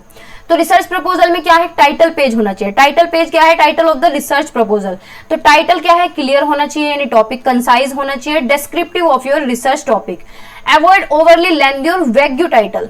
तो टाइटल क्या होना चाहिए, impact of social media on college students academic performance, a quantitative study. इस तरीके से आप कोई भी टाइटल बना सकते हैं। आपका नेम होना चाहिए, उसमें affiliation, date of submission, supervisor का नेम, यानी फ्रंट पेज जिसे हम बोलते हैं। ठीक है, अब मैंने वो रिसर्च प्रपोजल खोला तो हुआ है, लेकिन मैं उसका फ्रंट पेज नहीं दिखा सकती आपको क्योंकि उस पर बच्चे का नाम लिखा हुआ है। बच्चा इन द सेंस यानी आप मुझसे बड़े भी हो सकते हैं, लेकिन जब पढ़ाते हैं तो मुझसे बच्चा ही निकलता है। एब्स्ट्रैक्ट क्या होता है, यानी एक ब्रीफ समरी होनी चाहिए रिसर्च प्रपोजल की। वो समरी क्या है, 250 वर्ड से ज्यादा नहीं होनी चाहिए। शुड इंक्लूड, उसमें रिसर्च क्वेश्चंस होने चाहिए, प्रॉब्लम्स होनी चाहिए, ऑब्जेक्टिव होने चाहिए, 3 से 4 ऑब्जेक्टिव होने चाहिए। मेथडोलॉजी यानी कौन सा मेथड आप यूज करेंगे, survey method, interview, experiment, expected outcome आपके क्या आएंगे, या इम्पैक्ट क्या होगा। ठीक है, जिसे हम फाइंडिंग्स बोलते हैं। किसी किसी कॉलेज में फाइंडिंग्स का भी टॉपिक देते हैं कि इसके अंदर फाइंडिंग्स इंक्लूड करो। ठीक है, अब फिर उसके बाद आता है इंट्रोडक्शन। इंट्रोडक्शन में आप क्या करेंगे, बैकग्राउंड इन्फॉर्मेशन, यानी जो टॉपिक आप ले रहे हैं उसकी बैकग्राउंड इन्फॉर्मेशन देंगे। स्टेटमेंट ऑफ द प्रॉब्लम, जो अभी मैंने आपको दिखाया था, देखो इतना तो मैं दिखा दूंगी खैर।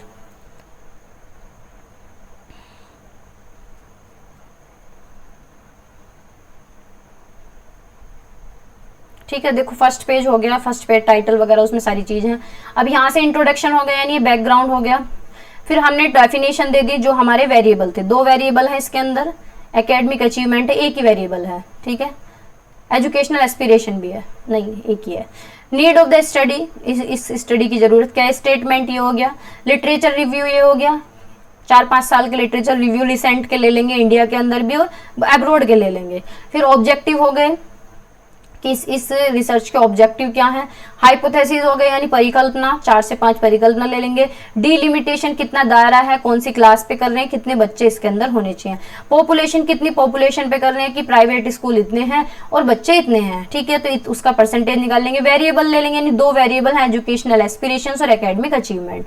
टूल इसके अंदर क्या यूज हुआ है, तो टूल सब कॉलेजेस का अलग भी हो सकता है, सेम भी हो सकता है, ये डिपेंड करता है कि कॉलेज वाले क्या टूल दे रहे हैं। तो यानी इन प्रोफेसर्स का टूल लगा है इसके अंदर, डॉक्टर अनुराधा गुप्ता का। मेथड क्या है, सर्वे मेथड हमने यूज किया है। टेक्निक्स कौन सी यूज की है, स्टेटिस्टिकल, तो mean, median, mean, standard deviation, T test, product method, correlation coefficient, ये मेथड्स इसके अंदर यूज हुए हैं। रेफरेंस, यानी हमने किस किस के रेफरेंस लिए हैं, किस किस के टॉपिक को हमने रीड किया है। ठीक है, तो ये हुआ रिसर्च प्रपोजल। अब आपको समझ आ गया होगा, है ना। लिटरेचर रिव्यू समझ आ गया कि समराइज करेंगे जो पहले से स्टडी हो रखी हैं, तो उनको समराइज करेंगे, उनको पढ़ेंगे, उनमें से 3 से 4 हम एग्जिस्ट करेंगे, उसमें अटैच करेंगे। फिर आइडेंटिफाई गैप देखेंगे कि क्या गैप है, क्या कमियां रह गई थी जो स्टडी हो रखी है उसमें, और अपने आइडियाज भी उसमें ऐड करेंगे। थ्योरेटिकल फ्रेमवर्क देखेंगे और क्रिटिकली एनालाइज करेंगे जो पहले से रिसर्च हो रही है। ठीक है, ठीक है। फिर आगे चलते हैं, फिर है मेथड्स कौन से यूज करने हैं। तो this section outline how will you conduct your research, it should be detailed enough to show feasibility और क्रेडिबिलिटी, यानी कितनी व्यवहारिक है, क्या चीज है। तो रिसर्च डिजाइन क्या है, क्वालिटेटिव है, क्वांटिटेटिव है, कौन सा मेथड यूज कर रहे हैं, डेटा कैसे कलेक्ट कर रहे हैं, सर्वे के द्वारा, इंटरव्यू के द्वारा, एक्सपेरिमेंट्स के द्वारा, केस स्टडीज के द्वारा, सेकेंडरी डेटा के द्वारा। सैम्पलिंग स्ट्रेटेजी क्या है, how participant will be selected, random sampling यानी रैंडमली आप 40 बच्चे ले रहे हैं, बीच में से उठा लिए, या फिर आप प्रॉपर प्लानिंग के थ्रू सिंपल सैम्पलिंग से यूज कर रहे हैं, या पर्पजिव सैम्पलिंग, आपका पर्पज है कि मुझे तो इसी स्कूल में काम करना है। डेटा एनालिसिस टेक्निक क्या है, आपको स्टेटिस्टिकल एनालिसिस है, थीमेटिक एनालिसिस है, कोडिंग है। इथिकल कंसिडरेशन आपके नैतिक मूल्य क्या है, आपकी क्या प्राइवेसी है, क्या कंसेंट है, कॉन्फिडेंशियली विल बी मेंटेन, यानी एक दायरा आपका रहना चाहिए, ठीक है, जिससे किसी को आहत ना पहुंचे। टाइमलाइन कितने टाइम में आप बना लेंगे, तो टाइमलाइन एक तरीके से मैनेज होनी चाहिए कि लिटरेचर रिव्यू 4 वीक में हम एक्सप्लोर कर लेंगे, क्योंकि पढ़ने में बहुत टाइम लगता है। Research design and approval 2 week में कर लेंगे, यानी एक पूरी रिसर्च प्रपोजल बनाने में एक महीने से भी ज्यादा लग जाता है। Research activity data collection 6 week में कर लेंगे, डेटा एनालाइज 4 वीक में कर लेंगे। ये ग्राउंड लेवल की वर्क है कि अगर हमें हमने स्कूल लिए हैं उन पे जाके हम काम कर रहे हैं, तो टाइम तो लगता है ना, क्योंकि एक दिन में कितना ही काम हो पाता है, ट्रेवल का भी टाइम लगता है, स्कूल में जा रहे हैं, एक्सप्लोर कर रहे हैं, ऑब्जर्व कर रहे हैं, तो यानी इन्होंने ज्यादा टाइम दिया है, क्योंकि ये ग्राउंड स्टडी वर्क है। रिपोर्ट राइटिंग और रिव्यू क्या है, फाइनल सबमिशन 2 वीक के अंदर कर देंगे। ठीक है। बजट, यानी इसमें बजट भी ऐड करेंगे कि कितने पैसे हमारे लग रहे हैं, जैसे कि पर्सनल कॉस्ट, अब जाने का खर्चा लग रहा है। अगर हम ग्राउंड लेवल पे रिसर्च करने लगे, कॉलेज आपको कह रहा है रिसर्च प्रपोजल बनाइए, और आपने 40 कॉलेज ले लिए, 40 स्कूल ले लिए, 2 स्कूल भी ले लिए, और आप डेली जा रहे हैं वहाँ, नोट करके ला रहे हैं, ऑब्जर्व करके ला रहे हैं चीजों को, तो आपका जाने का खर्चा भी तो लगेगा, आपकी खुद की पर्सनल कॉस्ट लगेगी, जिससे आप डेटा कलेक्ट कर रहे हैं वो कॉस्ट लगेगी, आपके travel expenses, incentives for survey tools, software equipments, आपका जो एसपीएस सॉफ्टवेयर है, रिकॉर्डिंग डिवाइस है जिससे आप रिकॉर्ड कर रहे हैं, फोन ले रहे हैं, फोन से काम नहीं चल रहा है सर मुझे तो कैमरे की जरूरत पड़ेगी, मिसलेनियस प्रिंटिंग का पैसा, रिपोर्ट बाइंडिंग का, कॉन्फ्रेंस फीस, ये सारी चीजें। ठीक है, देखो आगे पैसे भी दिए हुए हैं, पढ़ लेना कितने डॉलर कहाँ लग रहे हैं। फिर आप रेफरेंस लास्ट में देंगे कि रेफरेंस या बिब्लियोग्राफी की कहाँ से आपने मटेरियल पढ़ा है, किस तरीके से आपने कंटेंट पढ़ा है, कहाँ कहाँ से आपने टॉपिक देखे हैं, उन किस किस का रिव्यू आपने किया है, किस किस की हेल्प आपने ली है, तो आप सबको मेंशन कर देंगे।